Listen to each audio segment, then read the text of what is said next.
D. Mace, Fingan, and Donick, 1025 The Game. Broadcasting from the Busy Bee Plumbing, Heating, and Air Conditioning Game Nashville studios. Home of the $99 yearly Beehive membership, where the buzz is always about great service. Willie Donick, Derek Mason, Adam Vingan, and David Janes here with you. We hope you are having a wonderful start to your Thursday. Guys, I just have to let you know something. And what is that? Yesterday, I got home from the show.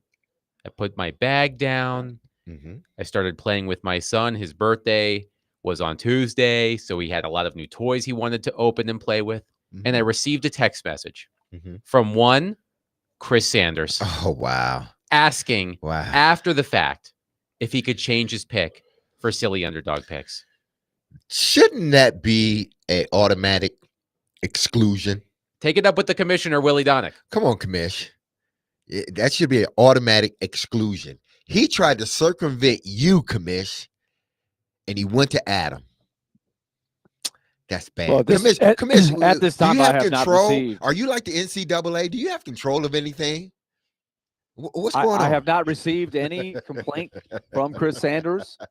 As far as I know, the pick has been made. It was Texas, 1.5 over his beloved alma mater, Ohio State. And there's no reason for me to consider any motion or anything at this point. When he said that yesterday, he said, I'm picking Texas. I'm like, what? Like, do you realize it's only a 1.5 spread? He picked them. So be it. Now, Chris did not attempt to bribe me. He asked if he could change the pick. I said no in all caps with an exclamation point. He also tried to call me. I ignored it. So who knows what Chris Sanders would have said on that phone call. But he was trying. He was trying to circumvent the rules of silly underdog picks. Is nothing sacred, Chris Sanders? Not even season number 31 of silly underdog picks. I just wanted to get that out there. Chris Sanders was trying to weasel his way out of his pick. I have always had the rule, unless the contestants all unanimously vote it down, that similar to the spades game you might play with your buddies on a bus somewhere or a plane, a card laid is a card played. Absolutely. Right? That's the saying. So, Chris, holds true. You're stuck with it. Yeah, you are. Hey, Willie, are you doing a show from a closet or the bathroom? That's I was like, is Willie in the bathroom? I'm doing a show from Evie Donick's apartment with her 3 roommates. Okay. They Hello, have a Evie. suite area. Yep. So they're moving stuff out. They're getting stuff in. We've already made a run to Goodwill today. So it's move out weekend here. As they've all graduated. Her group is all graduated and moving on. Their lease lasted all the way through the end of August. So we're up here now getting the final stuff out of here. So more or less her room has been turned into somewhat of a closet. It's not that big of a room, and all of the stuff on the wall has been taken down and stuff. So I'm here. It's a really cool spot, but the space is limited for sure. Definitely. Mike Borgonzi and Brian Callahan addressed reporters today. The Tennessee Titans were on the practice field. I listened to Mike Borgonzi's news conference, and my first thought was, man, are we spoiled by Barry Trotz? Barry Trotz, by the way, once hockey season starts, we will have Barry Trotz on the program weekly. But all of you know Barry Trotz. He's been around here for long enough. The guy loves to talk, and he provides so much insight into his thinking and the organization's thinking. Mike Borgonzi, complete opposite. Mike Borgonzi wants to get in and get out. And that's sort of what he did. Nothing really insightful from Mike Borgonzi today at his news conference. Some news and notes from the 2 news conferences and practice. T'Vondre Sweat returned to practice and took part in all of practice, according to Teron Davenport. J.C. Latham did not practice, but Teron said that Latham is dealing with some soreness, according to Brian Callahan. They'll see how he does throughout the weekend and determine his workload for next week, but Callahan isn't concerned.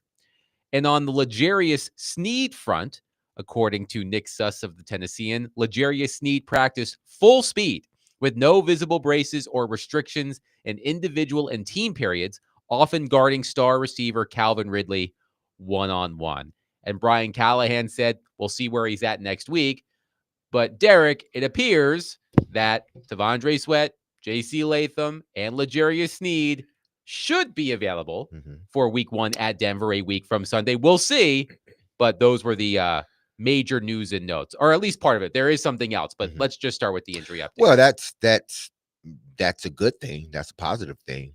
I think that's what we were wondering. How close were those guys to playing in the first game of the season? My real concern was not JC, but T'Vondre Sweat, because he didn't play as much in practice or in preseason games. And if he doesn't practice enough, to throw him out there and to expect him to play at a level that is going to help your defense would have been crazy.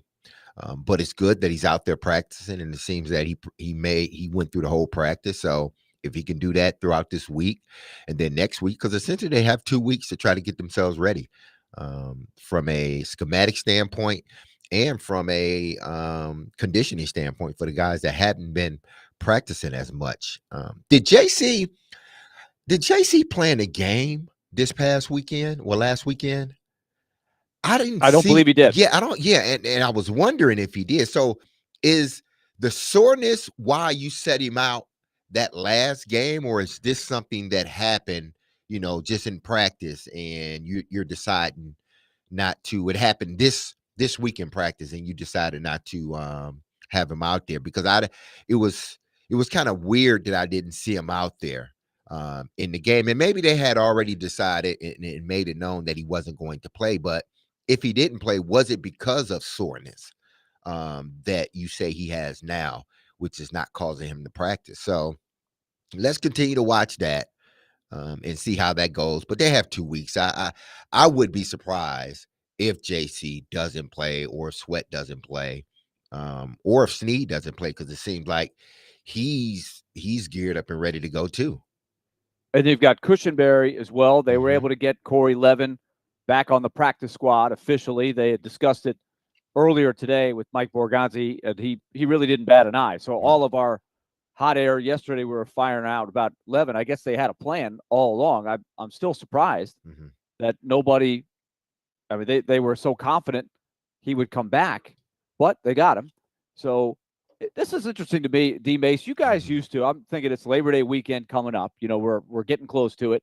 And the cuts used to be, because there was the 4 preseason games, the cuts used to be over that Labor Day weekend, right? Yeah.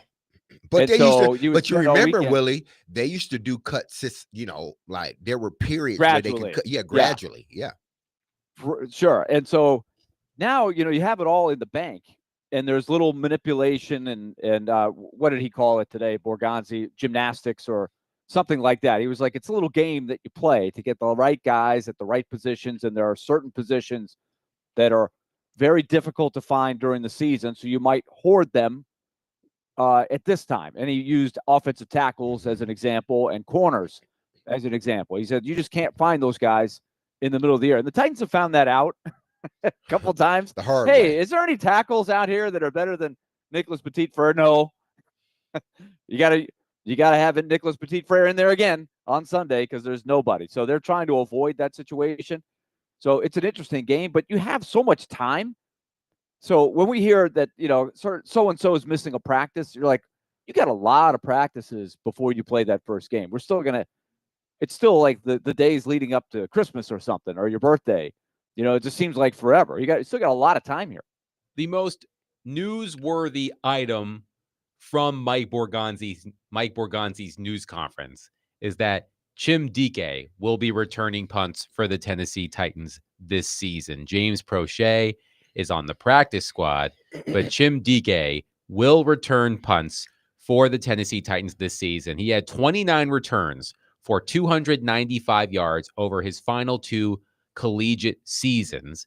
During the preseason, according to Pro Football Focus, Dike had 0 returns, but 2 fair catches. Prochet had 2 returns. Jaquan Jackson, no longer on the team, had 1 return and 2 fair catches. So we talked about this a little bit yesterday, or maybe it was the day before, when we learned that Prochet was being released / waived. Well, he would have been released, right? I can't remember which one. Either way, we did talk about DK potentially returning punts. Borgonzi today, Derek, confirmed that DK will be the team's punt returner this season. Well, they're trying to find a role for their young receivers. Now, looking at what they did with the practice squad, it's not a mistake, or it's not okay, we're going to throw it. They threw Proche on the practice squad for a reason. They know he can handle punts. They know he can do that. And they know also that he can get as high as their fourth receiver. So they want to see how DK does with the punt game. And if he proves that he's capable of catching punts, then I think Proche, he may end up on a practice squad all year unless you have an injury. But if he doesn't, I think it'll be a quick hook, because the last thing you want is what happened last year. If he drops one, I wouldn't be surprised if he dropped one punt and they get him out of there. Just one. Just one. Now, is that the ideal thing to do? No. But they've had so much trouble at that position that having a quick hook, that may be what they tend to do. But there's a reason why they kept Proche, because if it doesn't work, and they'll find out very early if it's going to work with DK as a punt returner, because they're looking at him as just the fifth receiver or the sixth receiver. He'll always be active if they feel he can catch punts. He'll always be active, but will he get the time to return? But if he doesn't show that he can catch the ball, or doesn't show or the coaches doesn't show the confidence in him, then they're going to go to Proche. They already got him on the roster, so they're going to go to him. But they want to see if the young kid could do it, and if he can do it, then Proche may end up staying on the practice squad unless there's an injury or another team claims him. Willie, your thoughts on DK as the punt returner for the Titans this season? I think it's a indicator that you've got a new guy that's involved in these decisions, because Mike Borgonzi is not familiar with the history, which influences us. Going back to Adoree Jackson, we saw him melt down as a young punt returner. Cost him a game early against Jacksonville in the rain on a Thursday night, if I remember, or maybe it was a Monday night. Then Kyle Phillips, the meltdown in Buffalo, where he pretty much lost the job in front of our eyes. And then last year, Jaquan Jackson couldn't keep the job. It's a tough job for a rookie, the pressure. And, one mistake, as D. Mace was making, can be a career changer in some ways. So they have not had a good run the last several times, or at least several times. I don't know if it was a string. There could have been somebody in there that did okay. But, it's a tougher job than you think. The decisions that you have to make when you haven't done it before in the NFL. So I think it's intriguing, and it shows a lot of confidence. But that was one thing that we did get from Mike Borgonzi this morning. He really does believe in his young guys. It's his guys, his first draft. He feels like they are prepared. He feels like they are mentally tough, and that'll be put to the test. I don't know what Proche ran in the 40, but I know what DK ran in the 40, a 4.3. So they covet that speed at that position too. Get one crease and you're gone. That's how they feel, and they feel DK has the speed to do that. I don't see Proche's 40 time on his NFL combine profile, but yes, Jim DK, a 4.34, if I recall correctly. Some breaking news out of Knoxville. Danny White just handing out all of the contracts this week. He gave Josh Heupel a new contract, and within the past 15 minutes, it's been announced that Rick Barnes has been given a lifetime contract. I don't understand by the that. University of Tennessee. Wow. I don't get it. I don't understand that. I mean, it's good for Coach Barnes. It's great. But don't you give lifetime contracts to guys that win championships? Didn't John Calipari get a lifetime contract? Well, they got his ass up out of there. Bruce Pearl got one, I believe. They got him. Well, he got himself out of there. What did he have it here in Tennessee? No, he didn't have it at Tennessee, did he? No, Bruce Pearl got it at Auburn recently, and that's, I think, maybe something that the agent for Rick Barnes probably used. Like, Bruce Pearl hasn't won a championship. But is it really a lifetime contract? I don't know why you would even bring that up. Like, why would you do that? It makes no sense whatsoever. I guess it just like I would imagine that any contract, whether it's 1 year, 5 years, 10 years, or lifetime, has a clause like, okay, it's lifetime, but if we fire you, here's what we pay you, and if you leave, here's what you pay us. I mean, that's really the essence of a college contract. So you could argue that the lifetime is only, it's just probably to avoid every couple of years saying we've got to extend so and so because we don't want the recruits to think he could be going somewhere. Maybe that's it. I don't know. I'm just theorizing that. Ben McKee, who covers the Vols for 24/7 Sports, tweeted that Barnes will receive one additional year to his contract each April 15th, so that the remaining term is always 3 years. Again, I understand. It's great for Great Barnes, but I don't know. To me, a lifetime contract, you needed to win a championship or two. How about getting to a Final Four? Yeah, get to a Final Four. Do something like that. You look at Izzo. I know he's only won one, but he's been to Final Fours. He's won Big Ten championships. That's a lifetime contract right there. Mike Krzyzewski, that's a lifetime contract. What's his name at UConn? Used to be at UConn. He's not there anymore. Jim Calhoun. Yeah, Jim Calhoun. That's a lifetime contract. He's a really good coach. But wouldn't you give that to somebody that won championships? Hey, it's a good question. What do you I'm think? just asking. 615-737-1025. Our phone and text lines are driven by WilsonCountyHyundai.com. We'll also take your thoughts on Mike Borgonzi confirming that Chim Dike will return punts for the Tennessee Titans this season. 615-737-1025. Later today on ESPN 94.9 The Fan, the Nashville Sounds take on Charlotte at First Horizon Park. First pitch is at 6:35. Coverage is also available on the Game Nashville app and at theGameNashville.com. Sounds baseball on ESPN 94.9 The Fan is presented by Twin Peaks and Family Leisure.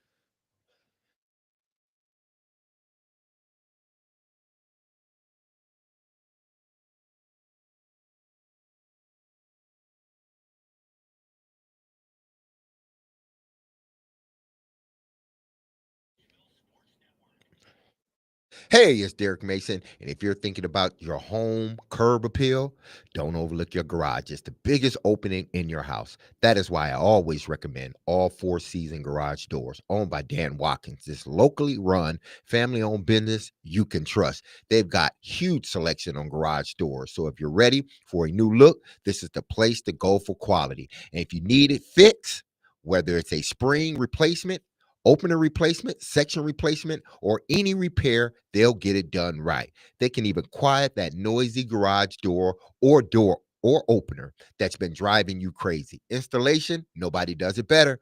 They're big enough to serve, but small enough to care. That is why so many Middle Tennesseans trust them with their homes. Check them out online at all4seasongarages.com. That's all four, the number 4, seasonsgarages.com. When trust matters, call All Four Season Garage Doors.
This season, catch MTSU football on Totally Hits 93.3. This Saturday, the Blue Raiders will host Austin Peay.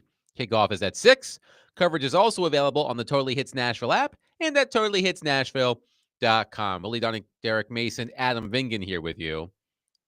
Willie, remember yesterday when you said that none of the players waived by the Tennessee Titans were claimed by other teams? Well, that's no longer true because Josh Whyle has been added to the practice squad of the Green Bay Packers. Congratulations, Robbie Stanley. Josh Whyle is now on your favorite team's practice squad. Well, it worked out pretty well. The last time there was a move around this time of the year the Packers made to the Titans when they picked up Mr. Malik Willis. They got some pretty good mileage out of him. And I know it always irks people when somebody from your team goes somewhere else and does well. Josh Whyle has had moments in the NFL, so I'm not surprised that he's getting a shot somewhere. Jack on our text line says, the last time the Titans returned a punt for a touchdown was in 2012? No way this is true. Jack, I hate to tell you, man, it is true. It is the true. last time the Titans returned a punt for a touchdown was December 30th, 2012 against the Jacksonville Jaguars. Darius Raynaud had 2 punt returns for touchdowns in that game. But since then, 0 punt returns for touchdowns for the Tennessee Titans. Well, they need to get somebody in the end zone. Lord knows it's been long enough. And when that happens, I think that play, either a punt return or a kick return, from my experience, that play changes everything for a team. That changes sort of like the mood. That's that one play that can ignite everything on your team, because we call those hidden yardage or hidden points. You want to get special team scores, but the likelihood of you getting them are slim when it comes to return. And then when you pop one, oh man, you just don't know how infused that makes the defense as they come out on their next drive. We'll see if Chim Dike can break that record, Willie. We'll see. Or that drought, I should say. Just to remind people, Derek is being modest. Think about the game-changing play on the free kick where it's one of the most famous plays in Titans history. It's probably underrated, but it's a close game between the Jaguars and the Titans, where the Titans beat the Jags for the third time in the same year to go to the Super Bowl in Jacksonville. But it was a very tight game, and D. Mace returned a free kick for a touchdown. It's the game-changing play, and that's the idea with the rules this year with the kicks, right? The punters have gotten so good that it's very, very difficult to. It's more difficult than it has been before, I think, to have a big-time punt returner. But the kickoff now, remember, if you have a touchback, the offense gets the ball at the 35. That's a new thing. Like, they're incentivizing people to loop it in there in the landing zone and let's have a play. And I also think now that they've had a year, special teams coaches, to set returns up, I think this is a year where you could make a bigger difference in the return game than you have before. And here's my great Darius Raynaud story before we turn the page on him, now that you brought him up. He had the 2 kickoff returns, or was it kickoff or punts? That he 2 punt returns for a touchdown in that Jags in the same game. Yep. So the next year he comes back and he wins the job again, as he should, right? So the very first play of the season in Pittsburgh, kickoff, Darius Raynaud bobbles it, goes back into the end zone, and is tackled in the end zone to start the year off with a safety in Pittsburgh. Whoops. That's not a good way to start the sentence. The game ended okay to start the season. It's not at all. Not at all. The Titans did win the game, though, somehow. We'll see if Chim Dike can end that decade-plus drought for the Titans without a punt return touchdown. The Titans announced yesterday their captains for this coming season. Frankly, I don't care a ton about this, but anyway, the 7 captains for the Titans this season: Cam Ward, who, if I remember the tweet from Paul Kaharski correctly, is the first rookie captain since Marcus Mariota in 2015. Calvin Ridley, Tony Pollard, Jeffrey Simmons, Amani Hooker, Cody Barton, and Morgan Cox. So after practice today, Tony Pollard, again, one of the 7 captains for the Titans this season, was asked about the leadership in the Tennessee Titans locker room. And I found his response to be quite interesting. Here is what Tony Pollard said earlier today. I like the leadership on this team as a whole. I feel like we're in a great place as far as leadership. That was something that we kind of questioned last year. We're kind of iffy on who the leaders were on this team, but I feel like we've done a great job in that area. So it was a small clip there. Roughly what, David? 20 seconds? Give or take. But I feel like it speaks volumes. He said they're in a great place as far as leadership. That was something that we kind of questioned last year and called it, quote unquote, kind of iffy. And I know that the captains are not the end all be all when it comes to leadership. So just for context, I wanted to see who the captains were for the Tennessee Titans last season. Jeffrey Simmons, captain again. Lloyd Cushenberry, Kenneth Murray, no longer on the team. Morgan Cox, a captain again this year. And of course, Will Levis. So, Derek, when you heard that clip from Tony Pollard, again, 20 seconds, and I was listening to the news conferences today, and I had it on in the background. And when Tony Pollard started talking, I sort of zoned out.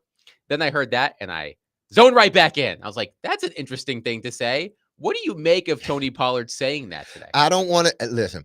I don't want to start anything because the last time I spoke on what I interpreted someone saying, AJ Brown, it was, no, that ain't what I meant, and all this other stuff. When he spoke on, Marcus being a great leader and him, I forgot how he phrased it. And it was like, well, your quarterback is sitting right here. The what best about leader him? he's ever had, or something like that. Isn't Tannehill here? Aren't y'all winning games with Tannehill? But okay, I didn't know what I was talking about. Tony Pollard, man. What he's saying is this. We have Cam Ward and not Will Levis now.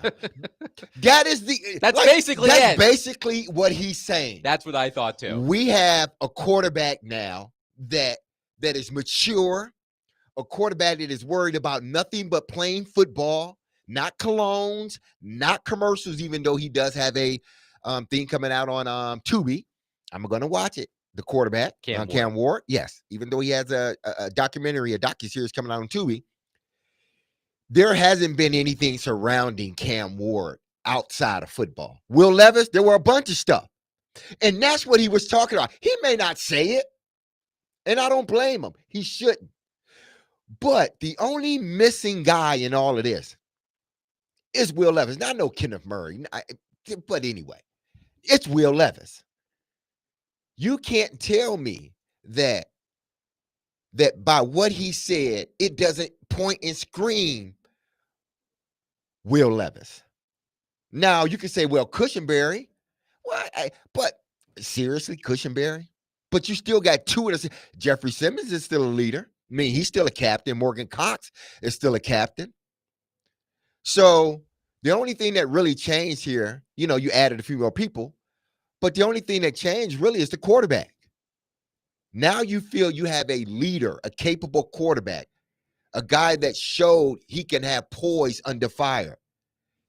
You didn't have that last year. And I think that's what he possibly could have been suggesting right there without saying any names, because you don't say that and say we were looking around and trying to figure out who the leaders were. It's like, did you know who the captains were? I'm sure you did last year. And two of them are still captains this year. So, yeah, he's basically talking about Will Levis. I thought of two different things when I heard that. Number one, do we think we should give Brian Callahan at least a little bit of credit for the team exercises that he did over the offseason? I know people mocked it. Did that help define in Tony Pollard's mind and maybe some other guys who the leaders were? And then the other part of it, I think, is a big one, because we see this in sports. And I'll use Taylor Lewan as a Titans example. Vinny LeCavalier was one that happened in hockey.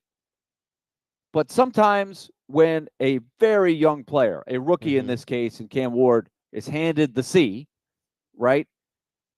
Is he ready for it? Has he earned it? Has he been there long enough really to earn it? Is there anybody in the locker room? Certainly Tony Pollard's endorsement of this is big, right? Because he's a veteran that had the ability to say whatever he wanted. He could have said, hey, we've given a captaincy to somebody who hadn't been here more than a couple months. But he didn't do that. He went the opposite. So do we feel all right about Cam Ward being a captain as a rookie, philosophically? Yeah, I feel okay with it. He's shown, I think up until this point, he's shown that, he's capable of, taking that responsibility very seriously. I don't think anything he has done thus far has shown me that he's not a leader. And these are the guys that, the guys voted on him to be a leader. So if the guys, so that was a team vote. Is that typically is a team vote? Because that speaks a lot, yeah, right? If the team voted him vote to be a captain, that says it all there. Because it's always easy to say, I believe that is the correct. Quarterback's the leader. That right? it was a team vote. Yeah, typically it's a team vote in that manner. That ought to tell you something. That ought to tell you something about Cam Ward. And the Titans have gone out of their way throughout the offseason to emphasize Cam Ward's leadership qualities. How many times have we heard about the 5 o'clock in the morning, 5:30 a.m. meetings? And we've heard a lot of players talk about Ward's leadership abilities. We certainly didn't hear that about Will Levis last season. So when I heard that from Tony Pollard, my first thought was, he's talking about Will Levis. That's what this is. And listen, I totally agree, by the way. Yeah, but and listen, I'm not saying that Will can never be a leader. Maybe he got it a little bit too soon. You just mentioned sometimes guys getting that C, that captain logo a little bit too soon. And maybe for Will, it was a little bit too soon to give him, the responsibility of being a captain. So I'm not going to, even though I do believe in some way he was talking about Will Levis, that doesn't mean I don't believe Will Levis can one day be a leader. I just think maybe he got it a little bit too soon last year and he just wasn't ready for it. 615-737-1025. Your thoughts on Tony Pollard's comments today? He said, in terms of the leadership, quote, that was something that we kind of questioned last year. Also called it kind of iffy, which also made me smirk a little bit. Your thoughts on Tony Pollard's thoughts on the Titans leadership year over year? 615-737-1025. Coming up next, we have a huge slate of college football games in week 1. Mitch Light from The Athletic will join us to break it all down. That's coming up next. 615-737-1025. This isn't just a concert, it's a cause. Trinetics' Rock the Cradle helps give fragile newborns a stronger start and keeps moms close when it matters most. With Tim McGraw live on stage and your support behind every beat, Ascension St. Thomas is turning music into healing. Tickets are on sale now at rockthecradlenashville.org.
Tune into ESPN 94.9 The Fan this Sunday at 2 for our college football game of the week, Virginia Tech versus South Carolina, presented by Twin Peaks Restaurants, Circa Sportsbook Kentucky, and Macero in 12th South.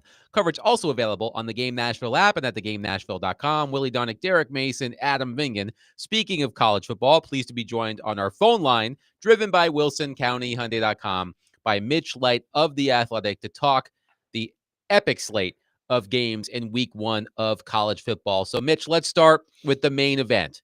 Texas at Ohio State. What do we need to see from Arch Manning in week 1? I literally just finished editing a story about the outsized and unfair expectations in Arch Manning. And the point was, he throws for 300 yards and 4 touchdowns. Someone will be disappointed. It's maybe the most anticipated debut for a quarterback, we've seen. We've compared him to guys like Johnny Manziel and Tim Tebow, but those guys weren't, we knew who Tebow was, but he wasn't to the level of Arch, and Manziel kind of came out of nowhere. He's played well when he's been asked to play, 2 starts, coming for spot duty, but there's nothing like the pressure he will face Saturday afternoon against a very, very good Ohio State team. Fortunately for him, he's got a good roster to lean on. He does not need to be, the hero there. He just kind of needs to play his game. But it's amazing like how anticipated this game is. And then on top of that, we have maybe one of the most hyped recruits we've seen in college football in the last 2 decades. The other game that I am going to be keeping my eye on closely, Mitch, is LSU at Clemson. It is well known that Brian Kelly is 0-3 in season openers at LSU, so he decided it would be a good idea to schedule a true road game at the other Death Valley. I feel this is the juiciest matchup of the week. What are your thoughts on this game and the overall outlooks of each of these programs this season? Yeah, I agree, Adam. It might not be, it's hard to top Ohio State, Texas, but as far as drama, this one might have it more. It means so much for LSU. And let's commend, everyone likes to make fun of Brian Kelly for a lot of reasons, but let's commend him for playing these games. They're great.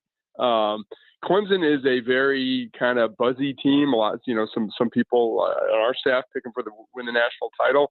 I am not as high on Clemson. Now they've got a very good team. Cade Klubnik might be the best quarterback in the country. The receivers are kind of back to a level they were when they were really good. But you look at this team last year. They lose to Georgia badly in the opener. They get run off the field at home by Louisville. They lose to South Carolina. They lose to Texas. They go 0-3 versus SEC teams and lost a home game to Louisville. Are we expected to believe just because the core is back, they're going to be that much better? They might be, but I think some of it, if they don't have that miraculous win against SMU, kicking that 60-yard, 58-yard field goal or whatever it was, they're not getting the hype this year. So I actually like LSU to go in there and win. The key for LSU is the offensive line. They have 4 guys drafted from that line. They too have a very veteran quarterback in Garrett Nussmeier. Their portal additions at wide receiver should be very, very good. Their defense should be improved. So it's tough to kind of jump on the Brian Kelly bandwagon, especially in week 1, but I like LSU in this game. Now, Mitch, a team that I am interested in, and I started to get interested in them during while watching the SEC sort of documentary they had and still on Netflix, is Beamer and South Carolina. Sure. Lenore Sellers, the quarterback. Lenore Sellers, yeah. Yeah, and they won the last 6 games of the season. And this team intrigues me because they have the second best quarterback to many in the conference, a team that was riding high toward the end of the season. How do you think they fare coming into this season? They got Virginia Tech to start off. The first half of their schedule seemed to be light, but after Kentucky, they have LSU, and they seem to go on that roll where everything starts to kick in. But what do you expect from this South Carolina team? Yeah, South Carolina's interesting last year, and see if Willie agrees with me. Like I did not, because I work on Saturdays, I did not go to any Vanderbilt games, but I watched them all. I thought at the time that Vanderbilt played them, they were the best team they played all season. Like if you take the name off South Carolina, you didn't know Texas was Texas and Alabama. Obviously, Vanderbilt won that game. I thought South Carolina controlled the line of scrimmage in that game like didn't see in any other games versus Vanderbilt. The problem for South Carolina is They lost a lot on the defensive line. They had maybe the best defensive line in the country last year. Now, Dylan Stewart is back, who was a 5-star freshman last year, one of the best players in the country. But, his job will be more difficult, obviously, because he doesn't have his running mates there. But you're right, Sellers is great. Interesting story there. Local kid was a 3-star for most of the cycle, was committed to Virginia at one point. They committed to Syracuse. South Carolina didn't even offer him until late in the process, and he flipped to South Carolina. He kind of came out of nowhere last year. So I think they're going to be good again, but I think just the lack of that dominant defensive lines kind of doom them might be too strong of a word. I see them taking a half a step back this year, but still a very solid team. Now, do you think Oklahoma finally finds their footing in the SEC this year? I think it'll be improved. John Mateer, it's in the portal. It's difficult because there's so many guys. There's so much hype. But he appears to be the real deal. The transfer from Washington State, dual threat, and every report about him in the preseason has been just fantastic. And the key is he's coming with his offensive coordinator, Ben Arbuckle. That seems to be a trend in recent years. We saw it at Vanderbilt last year. Diego Pavia coming with Tim Beck, his offensive coordinator there, and that just eases the transition there. Now, they lost some weapons at wide receiver, but they were really banged up last year. People don't want to make excuses for any team, but their offense was really bad last year, but they were really banged up. So I see them taking a step forward. I know there's a lot of people that like them. They're in the preseason top 25. I think they could be an 8 or 9 win team. Talking to Mitch Light, college football editor for The Athletic, getting ready for the first big weekend of college football. So, Mitch, we saw an article earlier today, and we're going to talk about it a little later in the show, that somebody did a study, and I don't know how they get all the numbers, but it sounded plausible, and even if they're in the ballpark. Basically, they were saying that the NIL payout for college football players doubled from 2 years ago to last year. And I nod my head and said, okay, I can see that. But I asked the question, it can't double every year, right? So where is the ceiling? Did it surprise you? And at some point, how are we going to settle into what this is going to be year in and year out? Very complex question, obviously. Now, the numbers were very high for this coming year, 25 versus 24. I think that's what you're referring to. Yes, it's because everyone was anticipating the House settlement. So they front-loaded all of their NIL deals to get them signed before the House settlement and before the NIL deals had to be, in theory, approved by NIL Go, I think is the name of the third party that needs to approve them. So we don't know if the rules are going to hold, like if the Wild West is going to return. Like school like Texas Tech's a perfect example. They spent like $11 million on their portal class, and they'll admit it by front-loading contracts. Now, if the rules of engagement are to be, realized and people need to follow the rules, then they can't double next year because we've got the revenue sharing and schools can pay. Everyone's usually pretty much 75% of that 20.5 million. So about 16, 17 million on their football team. Anything above and beyond that needs to be approved through this NIL Go. Now they're approving a lot of stuff. Stuff will be approved, but it will not be to the level we saw this past year. So I can't really answer the question because we don't know if the rules will hold, but we definitely, I wouldn't say definitely, if the rules hold, Willie, we won't see a spike like we did this past year. It'll be curious, 5 years, 10 years, does it settle into something where everybody sort of understands where they sit in all this? Because right now we're still relatively in the beginning of it. Mitch, let's talk Syracuse and their matchup against Tennessee down in Atlanta. What does Syracuse bring to the table for people that are not familiar with them as they go up against the Vols? Not as much as if they played this game last year. Syracuse was 10-3 under Fran Brown last year, the former Georgia assistant. Kyle McCord, the transfer from Ohio State, led the nation in passing. They lost a ton.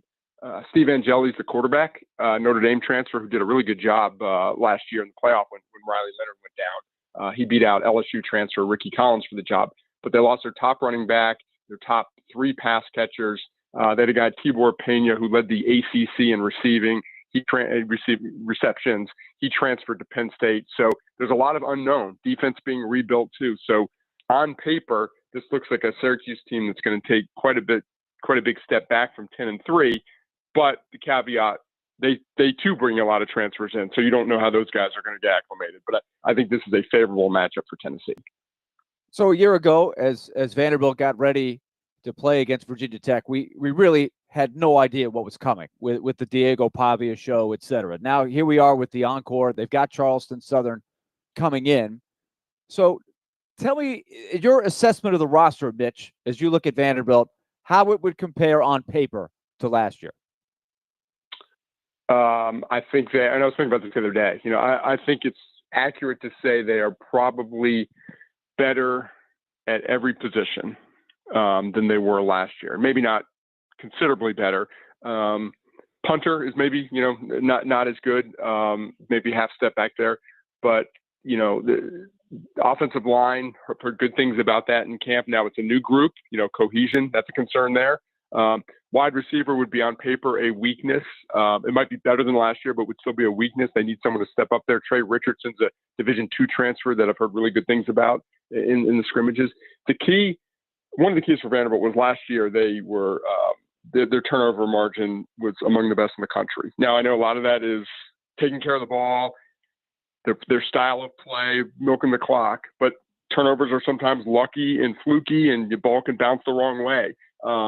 So Vanderbilt could be a better team this year, do better on offense, better on defense, and take a half step back from a record standpoint because maybe the ball doesn't bounce their way. But to circle back to your original question, Willie, I think it's fair to say they're probably better at every position. Mitch Light, college football editor of The Athletic, has been our guest on D. Mace, Vingan, and Donick to set up week 1 of college football season. Mitch, great to catch up. Enjoy all of the games this weekend. You guys have a great weekend. Thanks for having me on. Bye. Of course. Mitch Light on the program. 615-737-1025. Coming up next, Willie has his next pressing Titans question. Question number 4. We will get that from Willie. We will also recap the first 3 questions. Coming up next at 615-737-1025. Tune in for the Borchetta Bourbon Music City Grand Prix race on 1025 The Game this Sunday. Coverage begins at 1 p.m. and is brought to you by Hiller Plumbing, Heating, Cooling, and Electrical.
D-Mace, Finnegan, and Donick 102.5 The Game, broadcasting from the Busy Bee Plumbing, Heating, and Air Conditioning Game Nashville studios, home of the $99 yearly Beehive membership, where the buzz is always about great service. Willie Donick, Derek Mason, Adam Vingan, and David Janes here with you. A special Thursday edition of Ask D-Mace in 1 hour, because Derek is taking a long Labor Day weekend. So Willie and I will have you covered tomorrow. So we will have Ask D-Mace today instead of the usual Friday. So if you have a question for Derek at 5 o'clock, 615-737-1025. Also, be listening in this hour because I have a giveaway. And I must say, it's a pretty awesome giveaway. Oh, okay. It's a pair of tickets to see Coheed and Cambria with Taking Back Sunday at the Ascend Amphitheater on Wednesday, September 3rd. That is a show that I would definitely be at. So if you... Okay, well, we will get back to that in a moment. Oh, David Janes is in my ear with some major breaking news. So the Cowboys are trading All-Pro Micah Parsons Ooh. to the Packers, and they agreed Whoa. to a 4-year, $188 million deal. Woo! Including Oh my $136 million guaranteed. Good Lord. According to Ian Rappaport, the Cowboys are trading All-Pro Micah Parsons to the Green Bay Packers. Congratulations, Robbie.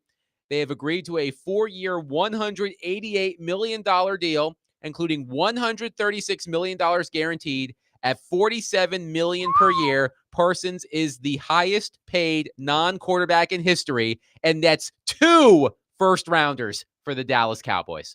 Wow. Well, Green Bay Field, they have their quarterback. They got some receivers.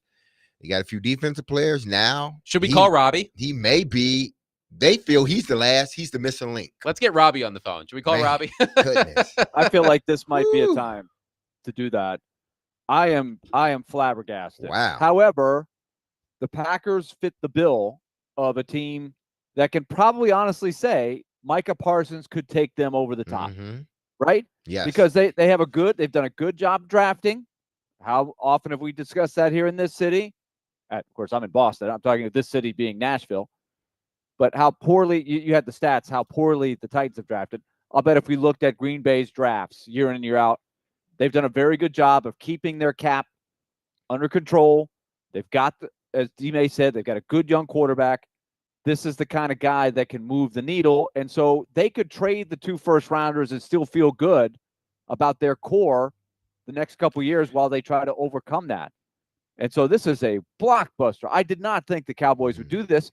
But I have to say, I admire that Jerry Jones was able to part with him because they usually are the team that pushes and pays the star players with a very top-heavy roster, and their depth, their lack of depth, is what sinks them ultimately. So do I dare say this is a slightly rebuilding move by the Cowboys? No, because they still got Dak, they still got CeeDee Lamb, they went and got Pickens. This is not a rebuilding for the Dallas Cowboys, not whatsoever. But this year, D-Mace. No, it's not even this year. One of the best. But this year they give up Micah Parsons and get nothing. I think they planned until next year's draft, they get nothing. But I think they had planned on potentially playing without Michael Parsons anyway. So to them, yes, it's for the future. But Dallas, this is not a rebuild for the Dallas Cowboys. And by the way, guess where Green Bay ranked in total defense last year? I'm going to tell you. 5th in total defense. Guess where they ranked in takeaways last year? I'm going to tell you. 3rd in takeaways with 31 takeaways. What does Michael Parsons do to a defense that's already ranked in the top 5 in both categories? He helps them. They feel he's that one. He's that missing piece. They got their quarterback. They got some receivers. They got a running back. They feel they already got a good defense. They feel Michael Parsons is their Reggie White. Honestly, a couple of notes from Adam Schefter. Since Jerry Jones bought the Dallas Cowboys in 1989, he has only traded away one player immediately after a Pro Bowl season, safety Thomas Everett in 1994. Now Micah Parsons becomes the second. What Micah Parsons did in 4 years with Dallas and what Green Bay is now getting. A 4-time Pro Bowler, a 3-time All-Pro, a Defensive Rookie of the Year with 52.5 sacks, 9 forced fumbles, and 4 fumble recoveries. By the way, gentlemen, week 4, Sunday Night Football, Packers at Cowboys. at AT&T Stadium. Ooh. Wow. That's must-watch TV. Get your popcorn. So the breaking news, huge news in the NFL. Micah Parsons has been traded by the Cowboys to the Packers. Parsons signs a 4-year, $188 million deal, including $136 million guaranteed at $47 million per year, according to Ian Rappaport. Parsons is the highest paid non-quarterback in history and nets 2 first-rounders for the Dallas Cowboys. Your thoughts, 615-737-1025. As we await your reaction to that, let's get back to our pressing Titans questions. We are on question number 4. So, Willie, before we introduce question number 4, let's recap the first 3 questions and our responses to each of those questions. Okay, question 1 was Monday. Over or under 42.5 sacks allowed by the Titans offensive line. And to put it in context quickly, that would be a big improvement over the last 2 years where they have allowed 64 and then 52. Can the offensive line and a new quarterback cut that number down closer to league average? We all said over. So we're skeptical that they can get that much cut off. We think it'll be better, but not that much better. Question 2, Cam Ward, over or under 12.5 games played. We had a lot that went into why we put that number the way it did, but the Titans basically have not been able to keep their starting quarterback healthy the last couple of years. I said under. D. Mason Adams said over. Calvin Ridley was question number 3 yesterday. Over or under 1,100 yards receiving, which would be building on last year's total of just over 1,017, if I remember correctly. All 3 of us said over 1,100.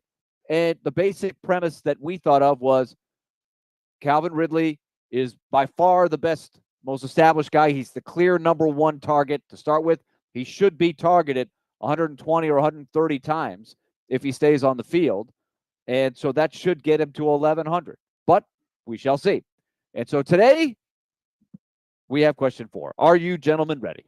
Before we get to that, we have heard from Robbie Stanley on my personal text line. This is important. In all caps, eat my shorts, NFC.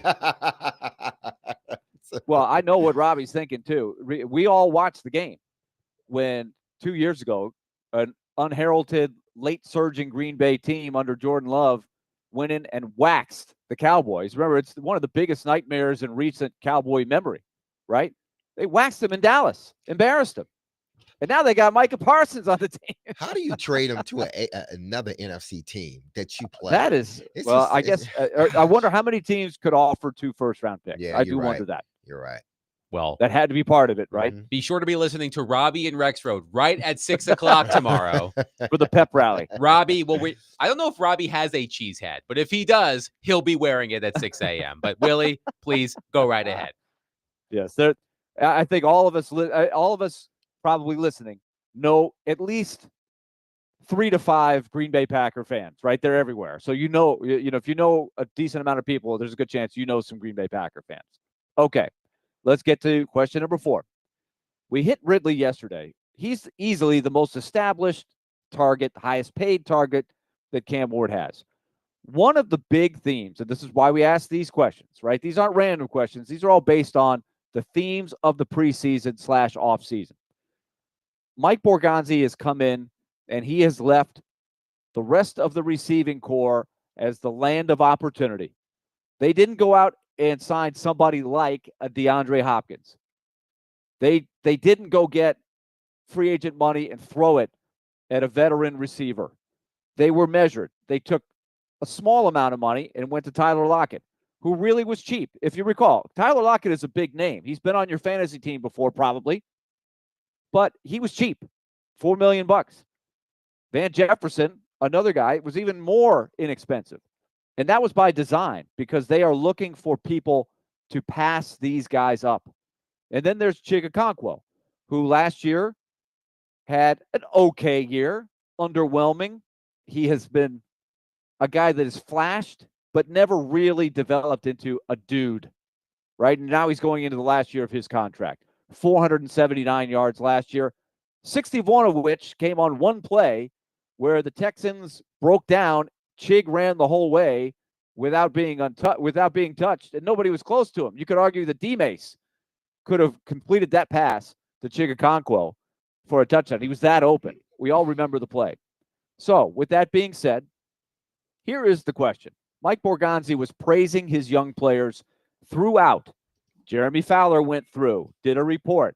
It was mentioned. All of these young players are going to get a chance. Chimere Dike,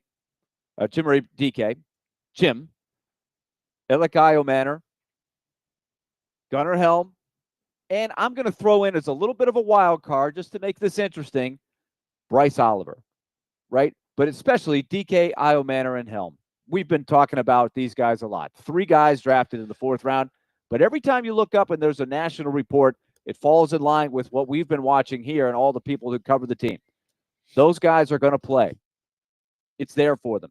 And even this morning, Mike Borgonzi said, what makes those guys ready to go is their preparedness.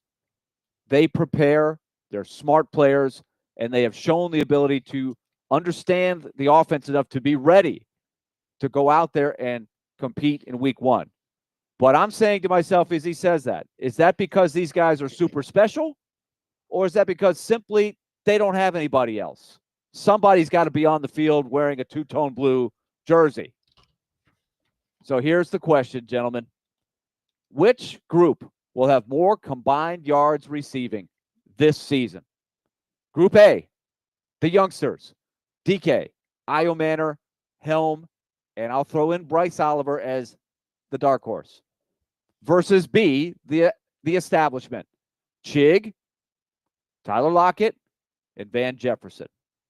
Who has more combined yards? It's a receiver question, so I throw it to the receiver first. D-Mace. Oh, wow.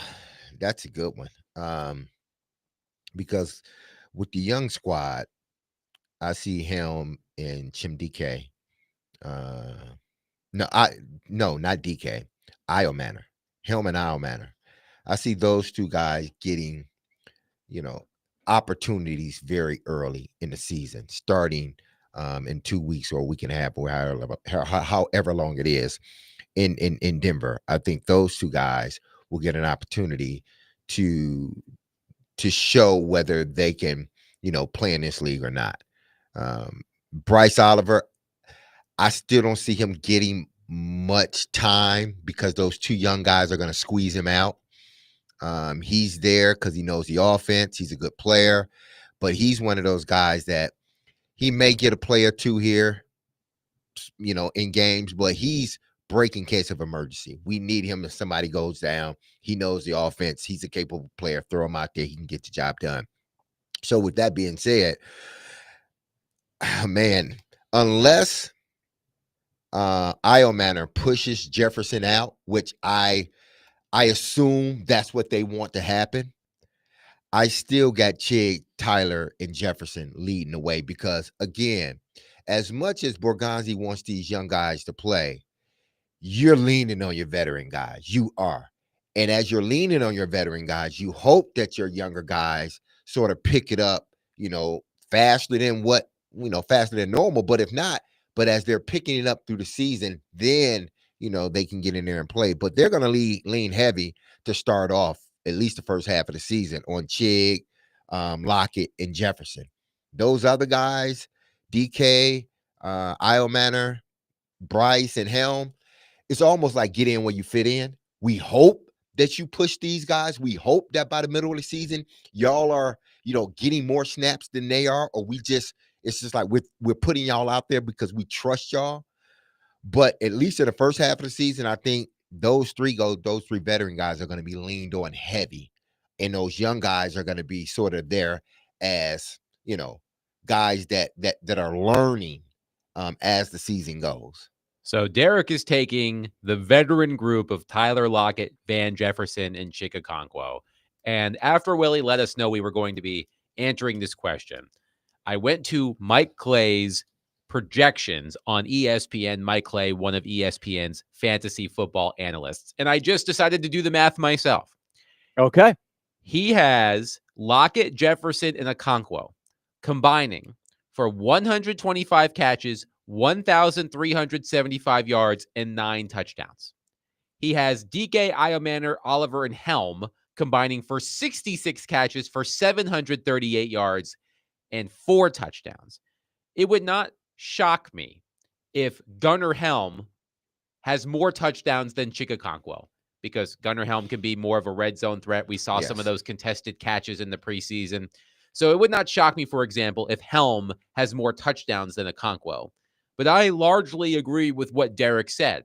I think that eventually and hopefully, as the season progresses, Iomanner specifically will take more reps from Van Jefferson. Mm-hmm. You're hoping that DK, Iomanner, Oliver, and Helm will gradually become more of the go-to targets for Cam Ward as the season progresses. But I anticipate that Lockett, Jefferson, and Okonkwo at the beginning of the season will be those go-to targets, of course, excluding Calvin Ridley. And I think that they'll build up enough of a lead in this category that even if those younger receivers take advantage later in the season, they'll be playing catch up all year. Yeah, because I don't believe. So my answer is the veteran group as well. Veteran group. I don't believe. I'm looking at it from this standpoint. They see DK as a special teams guy, as a returner. He may get 5 plays, 6 plays a game, if that. So that almost eliminates him, unless there's injury. That almost eliminates him. So who's left? Gunnar Helm, really, and Iomanner. Because again, Bryce, is he even going to dress? You got to wonder about that too, Willie. Is Bryce He's going to Oliver dress. He's every he's the game? gunner. Oh yeah, he's the gunner. So he's going to dress. He's going to dress. So he'll dress, but but that's different. He's not going to be catching Exactly. any passes as the gunner. Absolutely. So you really only have one guy, and that's Gunnar Helm, that I think is going to have an impact early on, because they can go with a two tight end set. They like him in the red zone. Iomanner is going to have to split time with Van Jefferson. They're hoping, like I said, by the middle of the season, he's pushed Van enough now where they're interchangeable. But they're going to start off, and Van's going to be that guy along with Ridley and Lockett. Now you got to watch Lockett too, because I know he hasn't had a history of injuries. He's getting older. So what can possibly happen is this: Tyler Lockett goes down for a couple of games. They put DK in there. If DK doesn't get it, they bring Porsche off the practice squad and put him at the slot and work it out that way. But you only really got one guy, Willie, that may get you some yardage. And I'm not saying it because I think the other guys can't play. I just think they're getting squeezed out.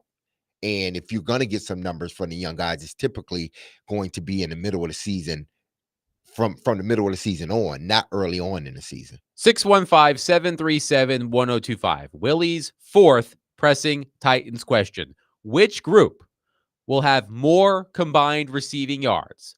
The old heads, Tyler Lockett, Van Jefferson, and Chig Okonkwo, or the young guns, Jim DK, Alec Iomanner, Gunnar Helm, and Willie has also included Bryce Oliver in this. 615-737-1025. Which of those groups will have more receiving yards by the end of the season? We'll get Willie's response to his own question and your responses as well.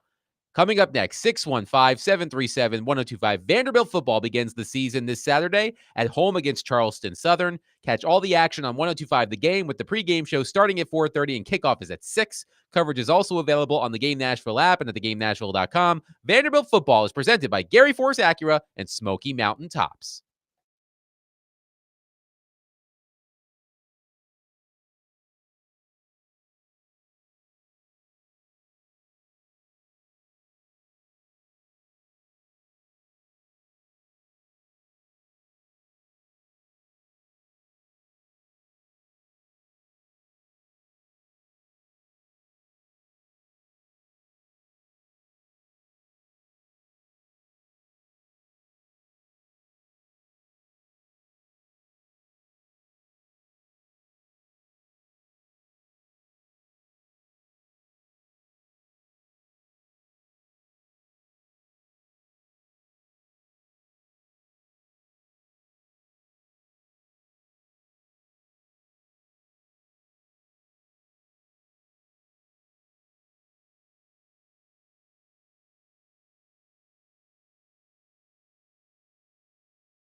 D. Mace, Vingan, and Donick 1025. The Game. Willie Donick, Derek Mason, Adam Vingan here with you.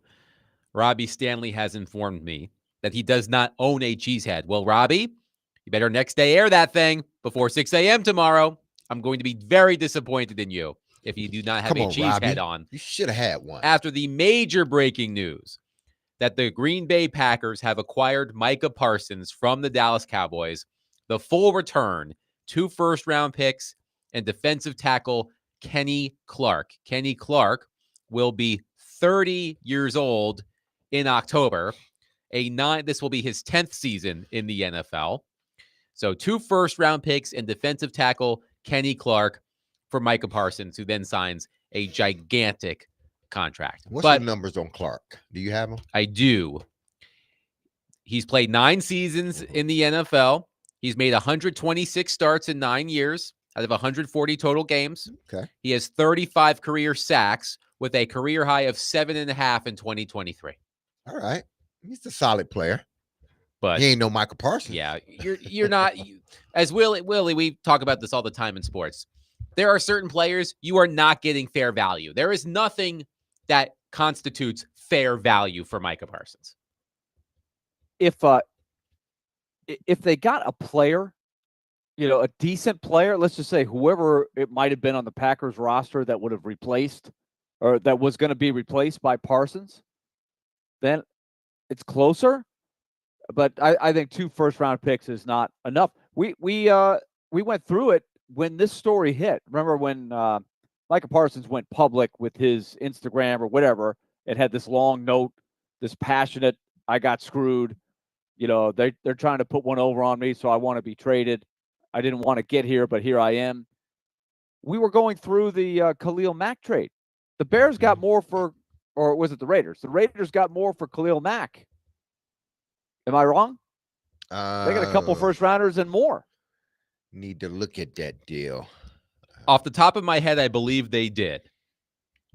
Here's what the problem was, and this is why Dallas probably didn't get as much, for Michael Parsons, even though 2 first-round picks is a lot. But if you're comparing it to I do have the return on the Khalil Mack trade from September 1st, 2018. So nearly the anniversary. Chicago received Khalil Mack, a 2020 second-round pick, and a 2020 conditional 5th-round pick from Oakland for a 2019 first-round pick, a 2020 first-round pick, a 2020 third-round pick, and a 2019 6th-round pick. So, yeah, they got more for Khalil Mack than Dallas got because you throw in that 3rd-round pick than Dallas got for Michael Parsons. I'm going to tell you where this all went wrong. When Jerry Jones started doing those podcasts, the Michael Irvin podcast, and he sits down with Stephen A. Smith. And I think the thing that probably was like, okay, we're done with them. I wonder what he said when he said the agent said you can take that and cram it up your cram hole. I think they said it was a lie.